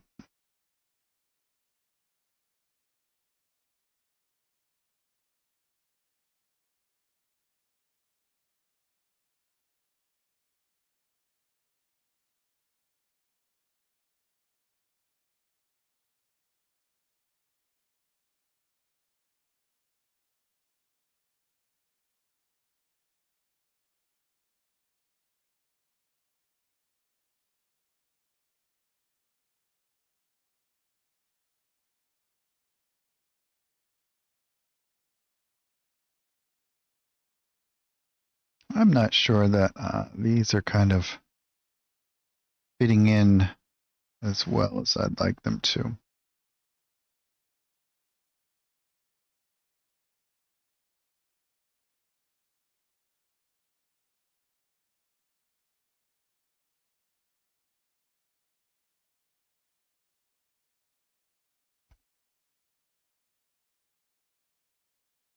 Let's see what else we got here. What else can we use?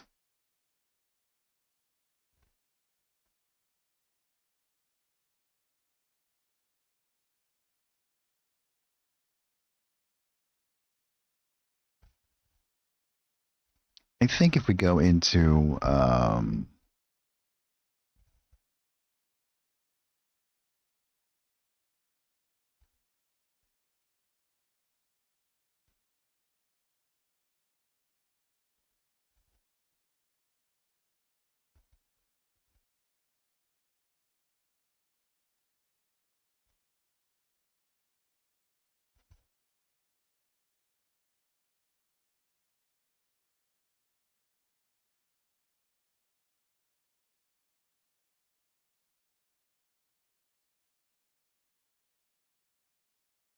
yeah, let's grab something like this.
Yeah, let's move some of this stuff around a little bit.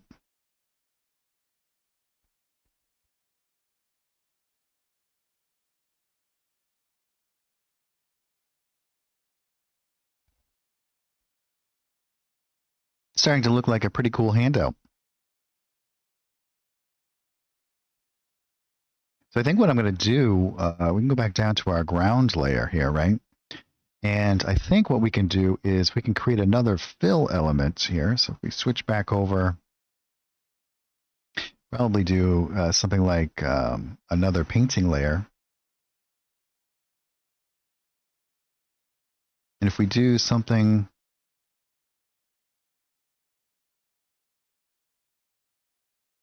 like this, and then we can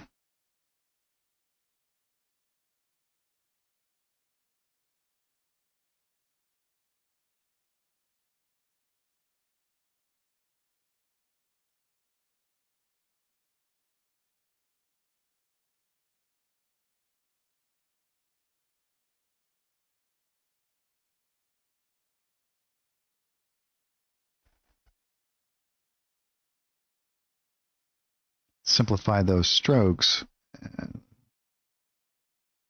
And what we'll do is we can do the same kind of thing before. We can kind of squash this in and move this.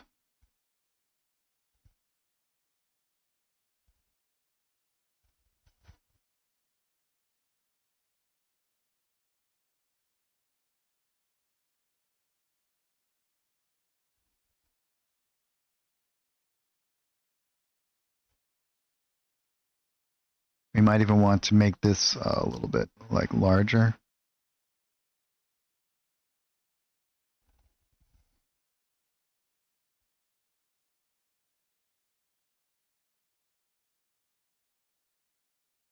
And then we can do maybe like cobbles, like we can start to do some stuff there. So one of the things that I'm thinking about doing is, let's go back, type in stone. This is going to take a minute because there's a lot. And I'm not exactly sure what part I'm going to use, but I'm going to go into the other area. Just going to have a search here a little bit. And we'll export what I'm actually going to be using.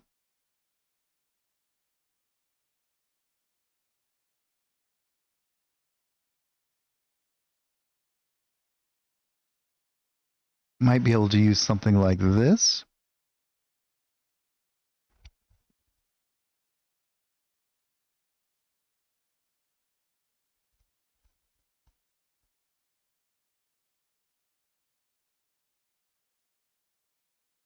Yeah, let's go into the desert. I think the desert one is going to work really well for us.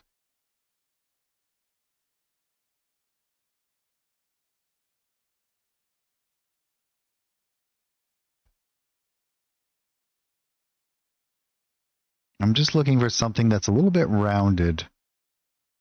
Maybe in the second desert one.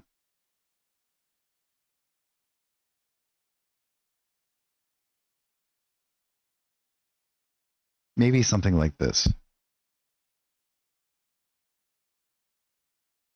Let's try that. Let's open up this area. I'm gonna just delete these. And we can grab, I'm gonna grab something like this. And then we can squash it down to the angle that we want. Something like that, maybe.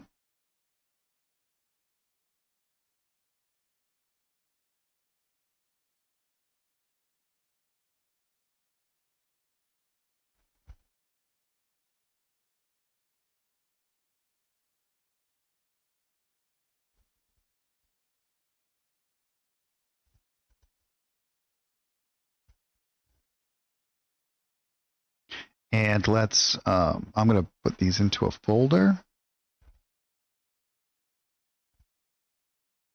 And so I can control all of their colors at the same time here. So let's remove some of that, that red.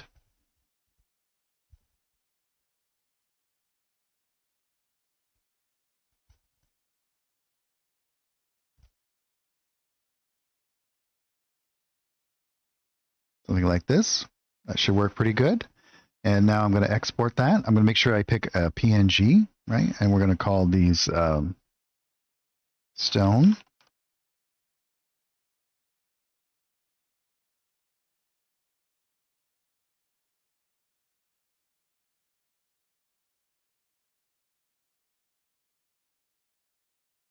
Yeah. Uh-huh. I have to have all of my hands, fingers, and toes working on there. And now if we come back into our campaign folder here, we can refresh that, and there it is. The reason why I did it that way is now what I can actually do is here on this area here, I can just grab this.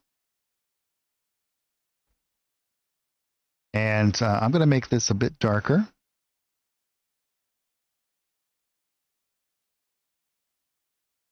Let's, and then we'll make it a little bit transparent here.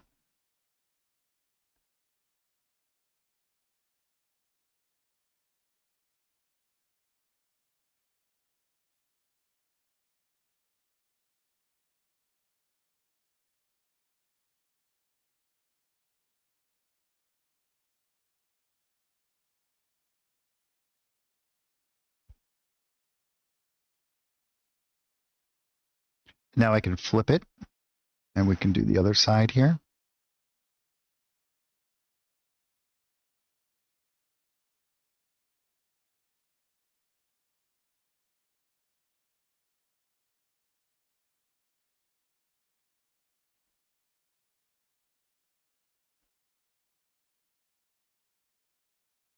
Creating some nice little texture in through here.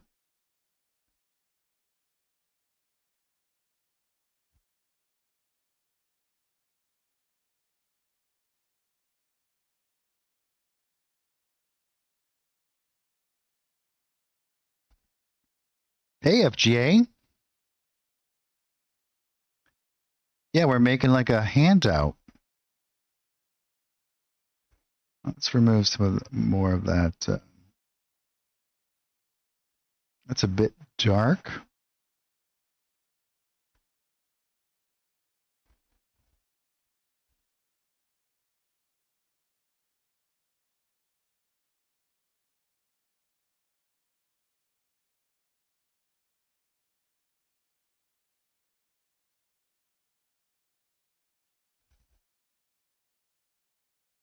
Hmm.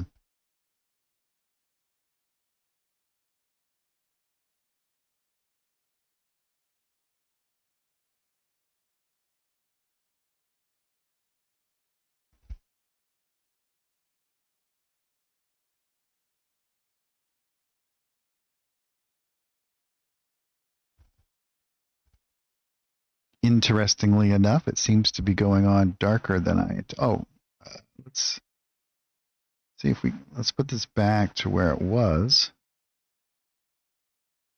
Yeah, it seems to be fine there. But if it's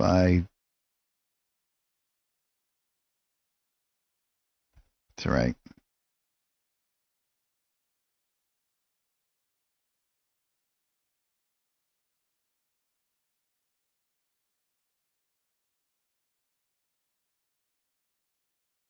Yeah.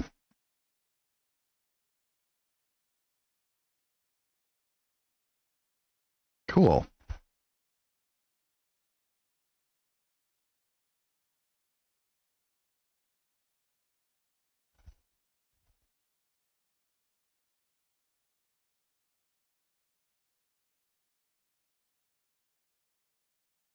So I think we'll work on, I think the surrounding area here is pretty good. Let's dive in and do I'm going to do a little bit more work on these doors. We can open this up and we can go right onto these doors themselves. And I want to do some stuff like kind of coming down from the edges here. So again, I'm going to go into the winter art pack. I think that some of this, like these snow elements, might work really good. I think actually, let's go into the effects. Yeah. So we'll use something like this.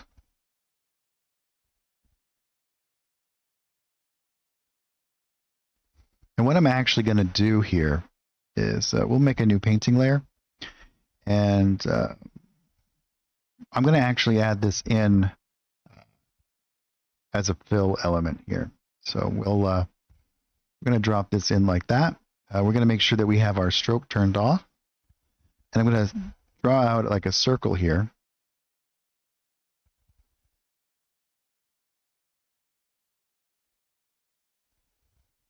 And the reason why I'm going to do it this way is because I want to make sure I maintain this edge, right? I'll show you exactly what I mean. So let's grab this and move it over here. And now I can manipulate this. I'm going to make this quite a bit larger. And I'm going to rotate it down. I want this to be kind of like this.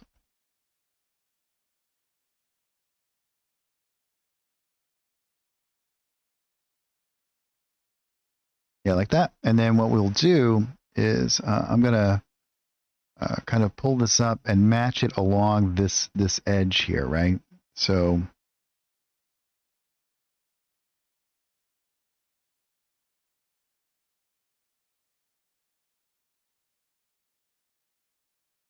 And I can be as exact as I want to. And then these ones I can kind of pull down and put them wherever I wish here. It's kind of cool if there's some additional kind of elements that are, because this will actually like repeat the texture around. But now what I can actually do, you can see I can line these things up to make sure that they fit within.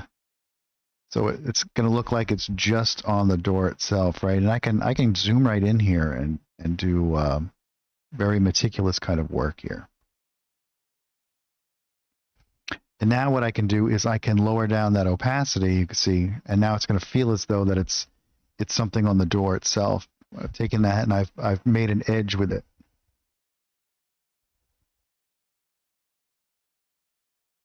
And so what I can actually do from this is if I duplicate this, right? No, not export, duplicate this. And I'm going to make sure that I have it up here. You can see that because it's, what I can actually do is move this around. And I can fit this to wherever I wish. I can change its size.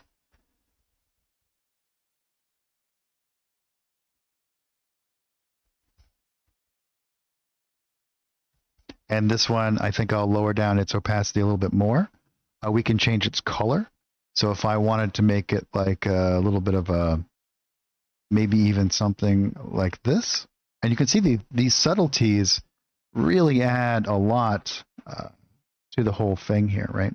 Put this down. We might actually want these above the hinges even. So let's move them up here. I might want to have some interaction with those hinges that we made.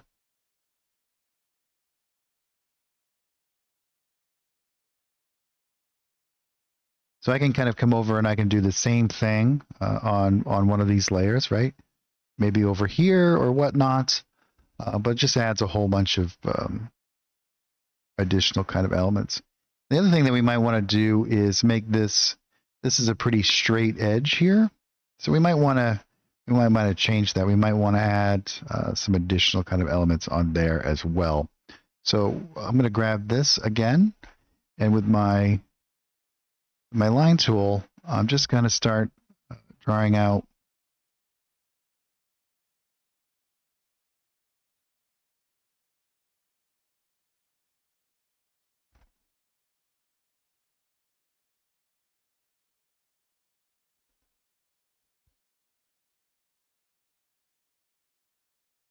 so I can come over here, I can move this around, and again, we're going to make this a bit bigger.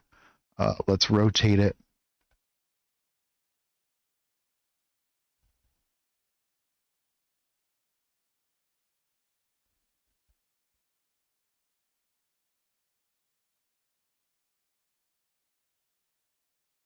And then what I can do is I can come in here and we can move these elements around, right? So we can kind of get rid of some of that stuff.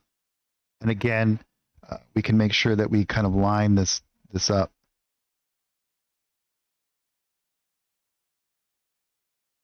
Might want to bring this one here and this one there. And this is all made completely within Fantasy Grounds. We haven't used any sort of exterior program whatsoever. And now let's lower down that opacity so we get these nice kind of elements, right? And again, if we wanted to, we could duplicate and do the same thing. But I think that that's going to work pretty good for us. You can see that the texture really adds a whole bunch here. I think we'll lower down this one's opacity even a little bit more.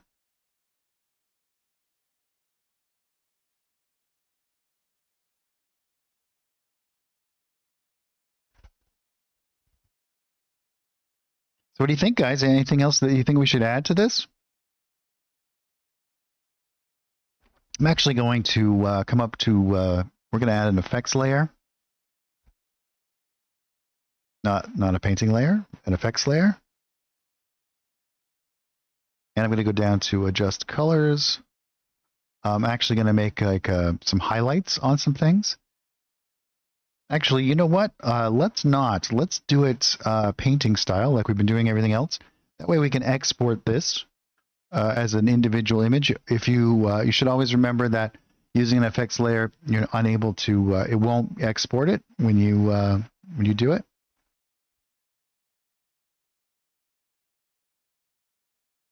So I think what we'll do is we will create another painting layer, and I'm just going to grab. Let's grab one of these. I think I'm going to grab this one.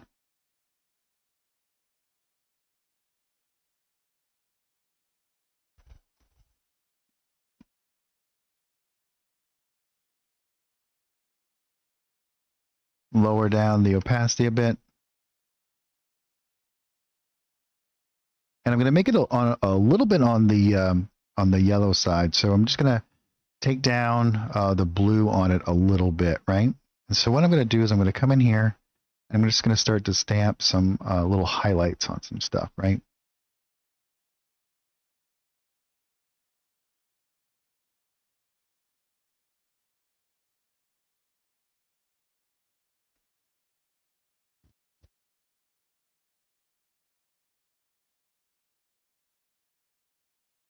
I think what we'll do is let's go over in here. We'll lower down the opacity of this a little bit.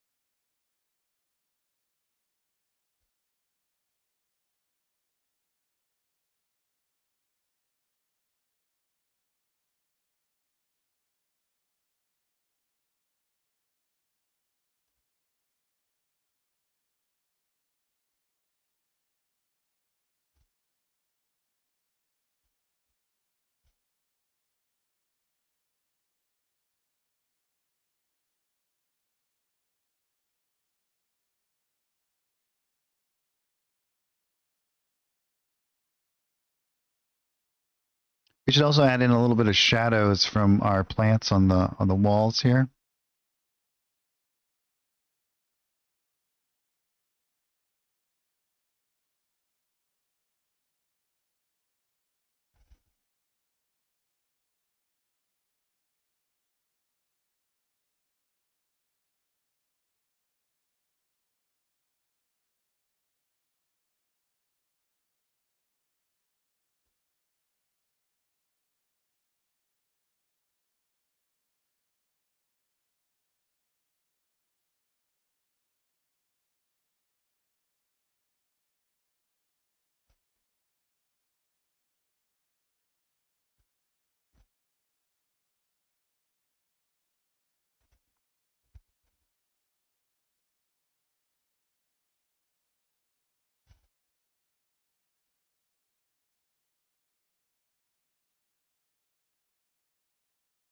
I think these ones are too.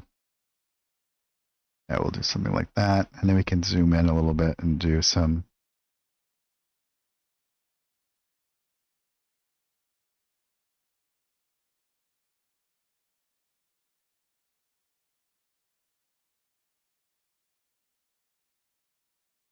We should do some larger ones like out here.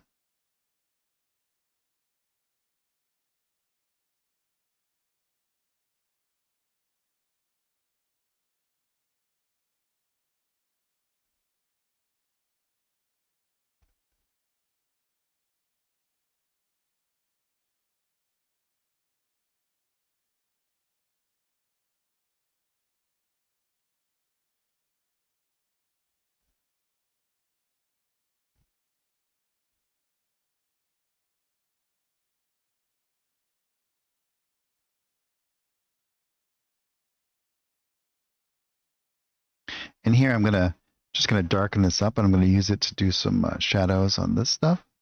So let's increase the opacity here a little bit.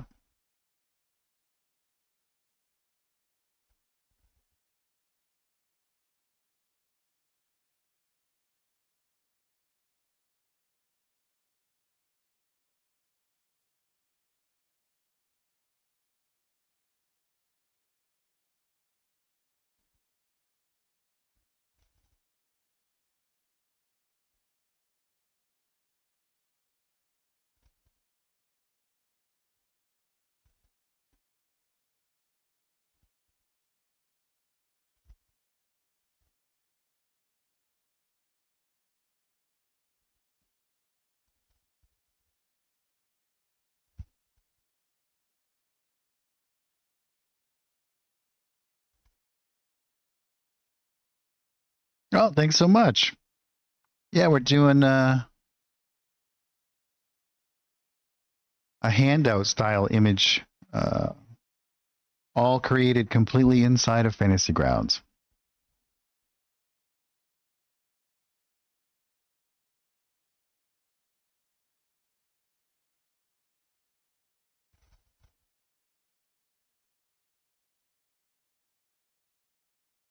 And we can do a little bit right in here.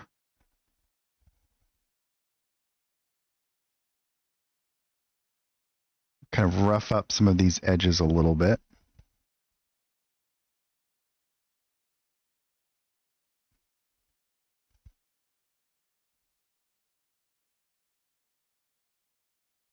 And then I think somebody mentioned doing like a kind of like a glowing rune, and I think that that sounds like a pretty good idea as well.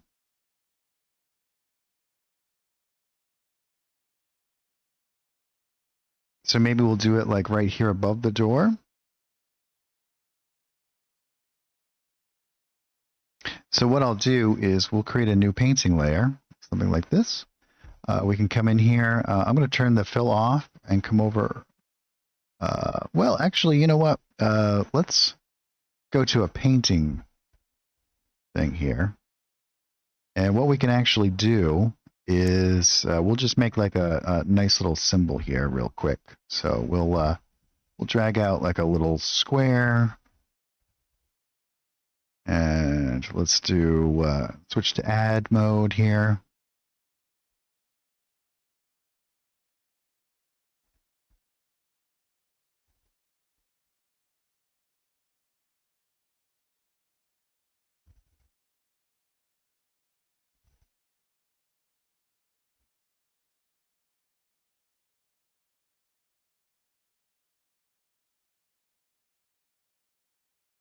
And now we can go to subtract mode.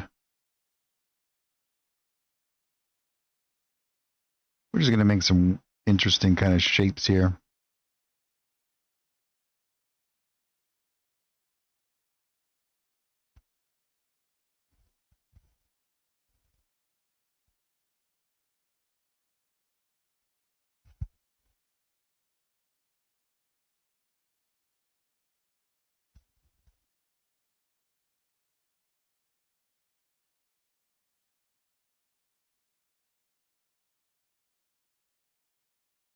Let's grab these ones. We can just mess around with this a little bit.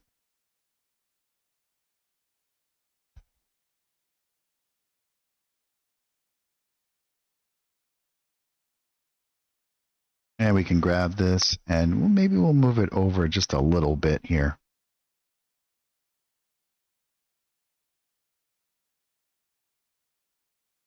Something like here.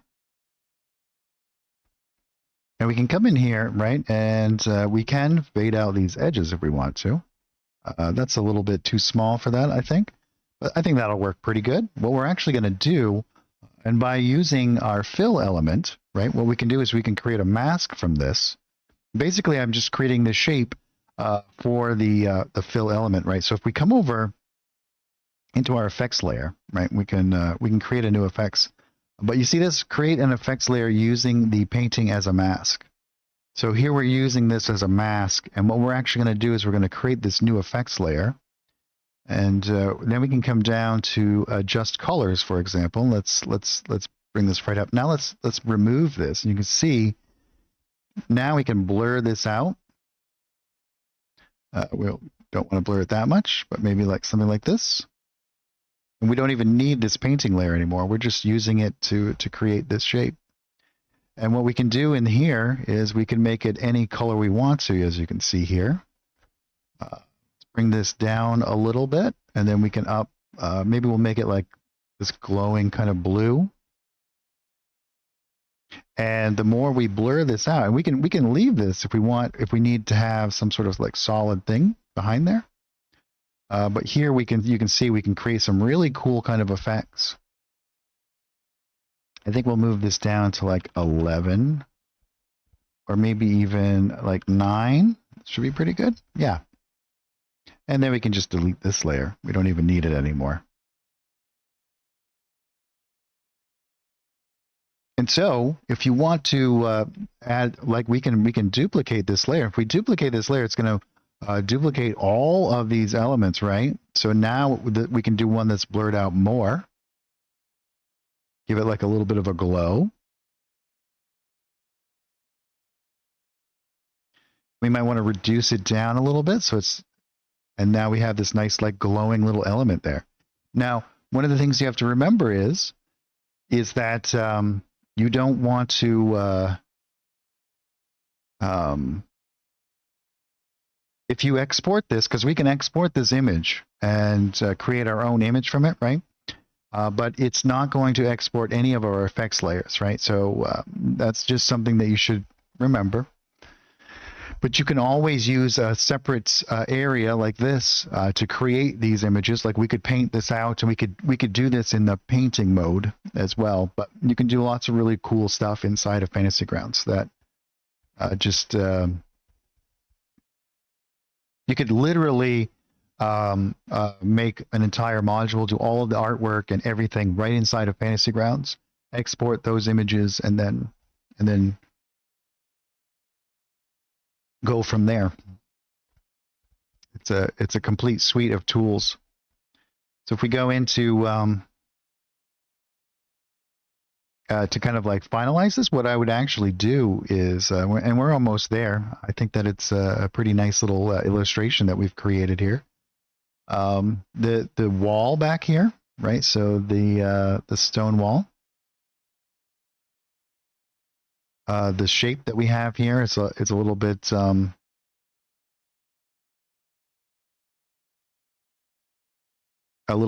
too contrived for me. So we could do a whole bunch of different things. We can either like just change it here and make something that's a little bit different.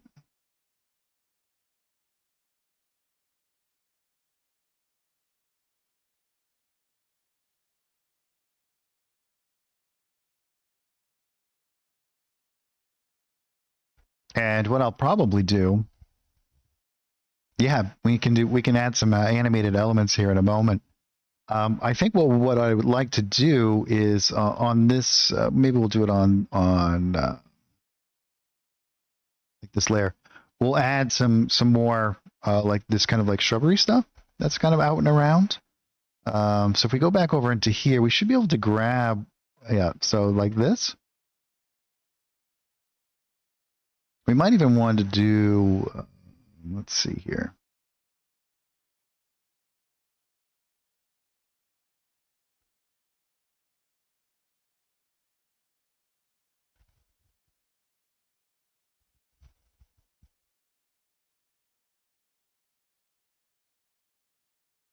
Yeah, see if we can grab this one. Yeah, that's the one I want. And I think what we'll do is, yeah, I'm going to do it here. And we can build some little,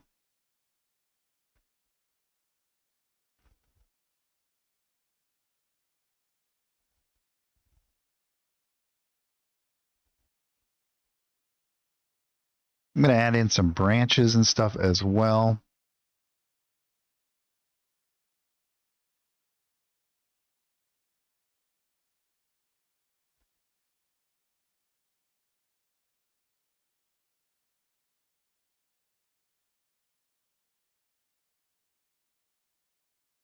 And we should do some additional kind of color variations. We'll do some darker ones here. We might even want to do some that we could take away some of the green, make it a little bit more red.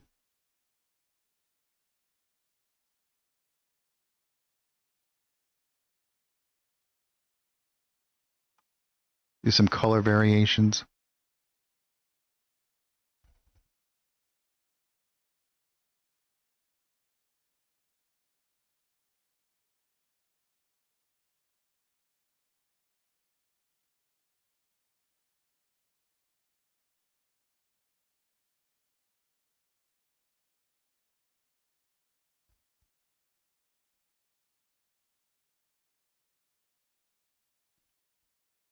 And size. making these like layered kind of elements here, right?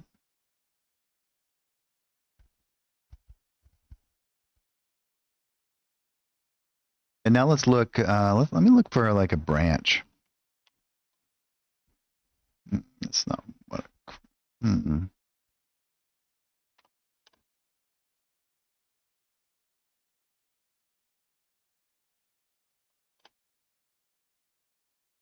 We could make our own, for sure. I think what we'll do is we're going to start to call this pretty well done here in a moment. I think we'll do, let's go back down into here, and I'm just going to add in a little bit of shadow behind this stuff. So here we're going to make this dark and then lower down our opacity quite a lot.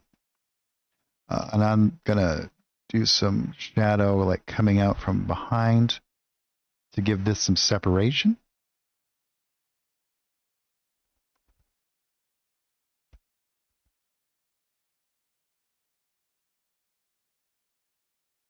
And then we can come on top.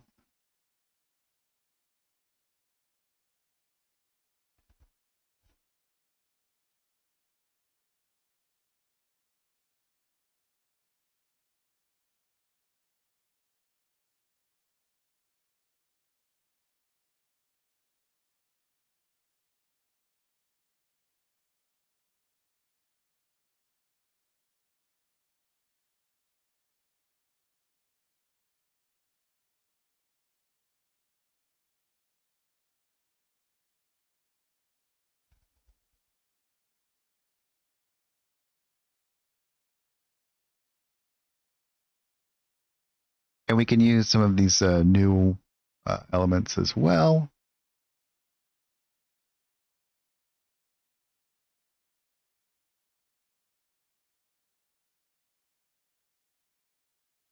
Where should we place this?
I think we should probably put it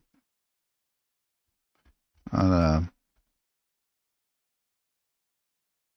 we can do some of this stuff.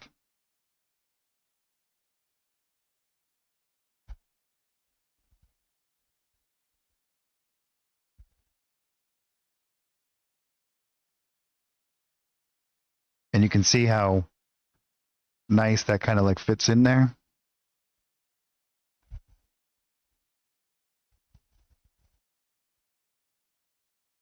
And if we wanted to, we could do something really clever, right? Like we could come back in here and we could maybe put these like this in the background.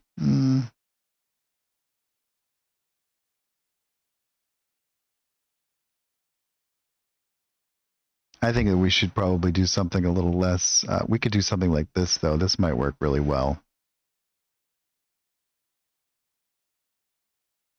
Turn off that, and let's grab something like this. Actually, this might work really well over the entire thing.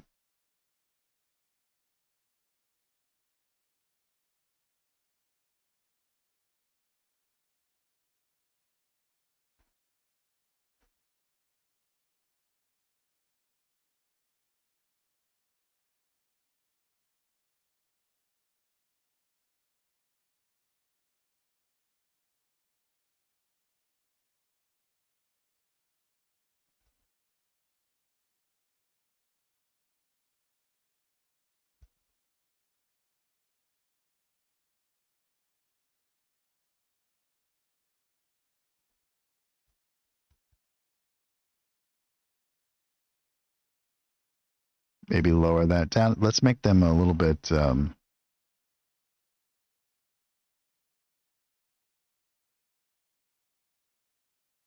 I think we should make them bigger.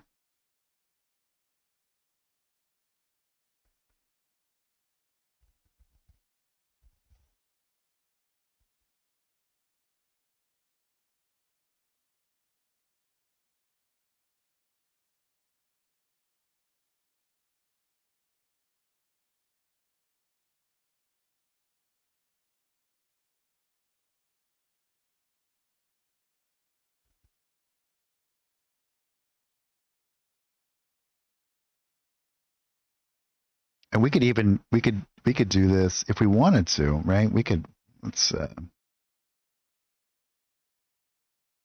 maybe do this behind the door.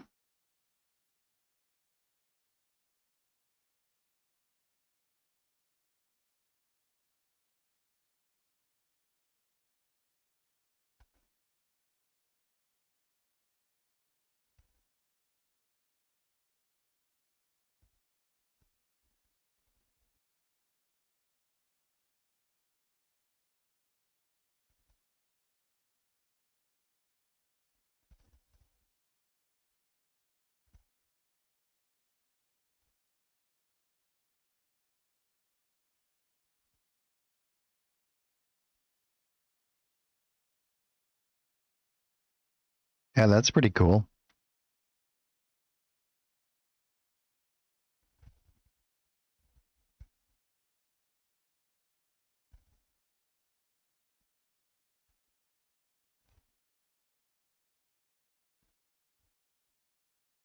We could definitely put one out here as well. And we could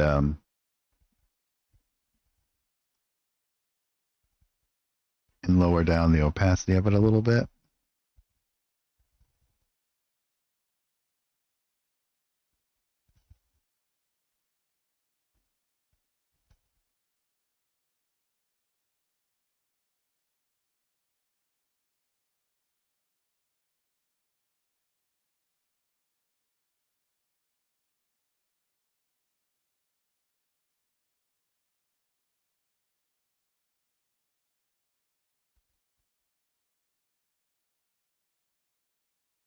Great. There we did it. We did it, guys. We've created a nice little scene.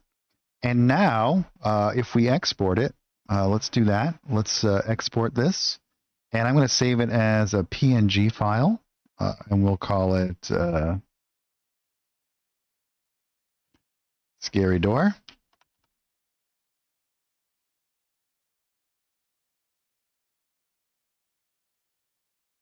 And now if we go into our assets and we, here we have it. And you can see what it actually does. We can create a new image record from it. Now it's one single image. Let's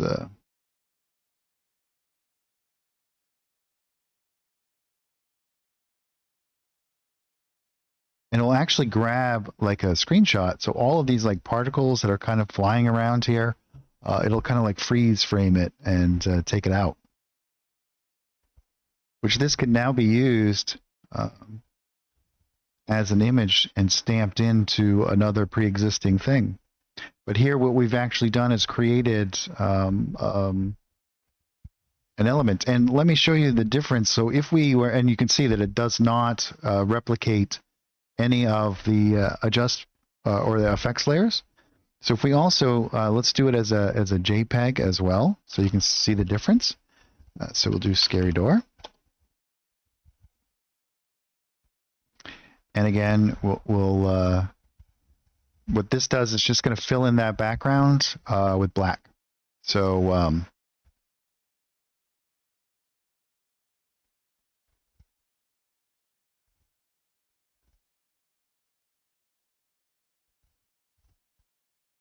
it's up to you guys how you want to rectify that. We could put in a painted background that we kind of have back there, and but this way you have a couple of different ways that you can interact with that.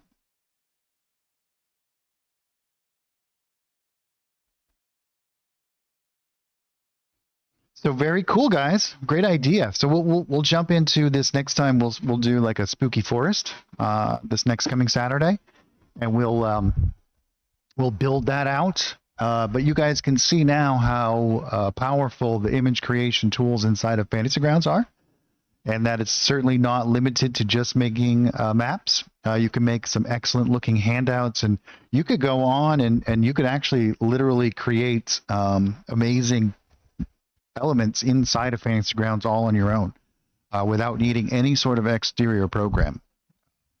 So very versatile, great flexibility, and the ability to really kind of create anything that you wish. Now, these are all textures that come in art packs that I've created. So, and you can see how flexible. So we used like the wooden floors to make these doors. We used some of the stone floor for our background for our wall. We used the ground, and how you can kind of manipulate these in such a way as that they will you can almost kind of give them perspective, right? Like you can take a fill element, switch over to your layers, and further manipulate how the image is displayed. So great stuff, guys. Yeah, so great idea. Super fun to do, and it's always nice to get out of the norm.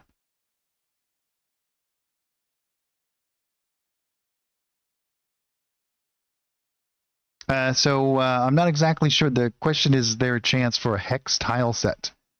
So you can already, there is a hex system built right into Fantasy Grounds, right? So you can switch to hex grids, and as far as like the what kind of things would you be looking for your hex tile sets? Because pretty much everything is existing. We already do have. I did. It's GM. Let's see here. GM symbols. So in here you have all kinds of different symbols and whatnot for creating, putting things on your maps and whatnot. If you need to do like labels and stuff like that. Besides that, you can do any sort of manipulation. You have a whole painting set inside of Fantasy Grounds already, and it actually takes into account the grid system. So you should be able to make any hex map you want already. But if there's something specific that you're looking for that might not necessarily be there, let me know. I'm always looking for a direction in more map packs.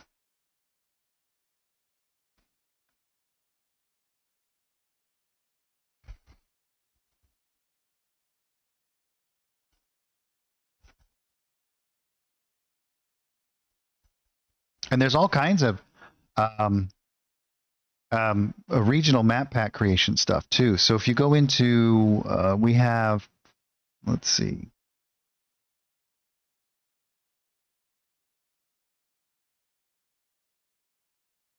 Yeah, we have old world regional stuff. So if you want to be building things like, which I've showcased these kind of before, but these kind of like Tolkien-esque kind of maps, there's a whole map pack dedicated to that.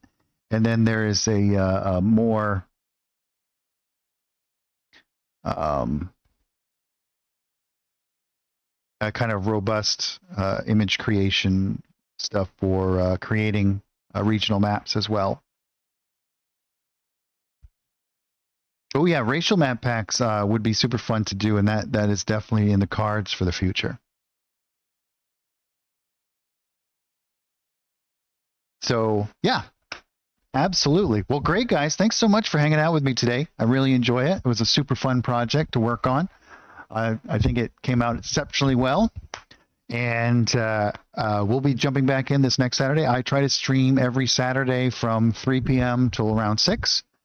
And so if you guys have any questions, or if I do something during the stream and you're not exactly sure what it is I did or how I did it, just let me know. I'm more than happy to explain. As well as if you have making your own maps and you run into an issue and you would like to see how I might do it, make sure you throw something into the comments, and I'm happy to oblige experimenting and doing whatever it is that we can.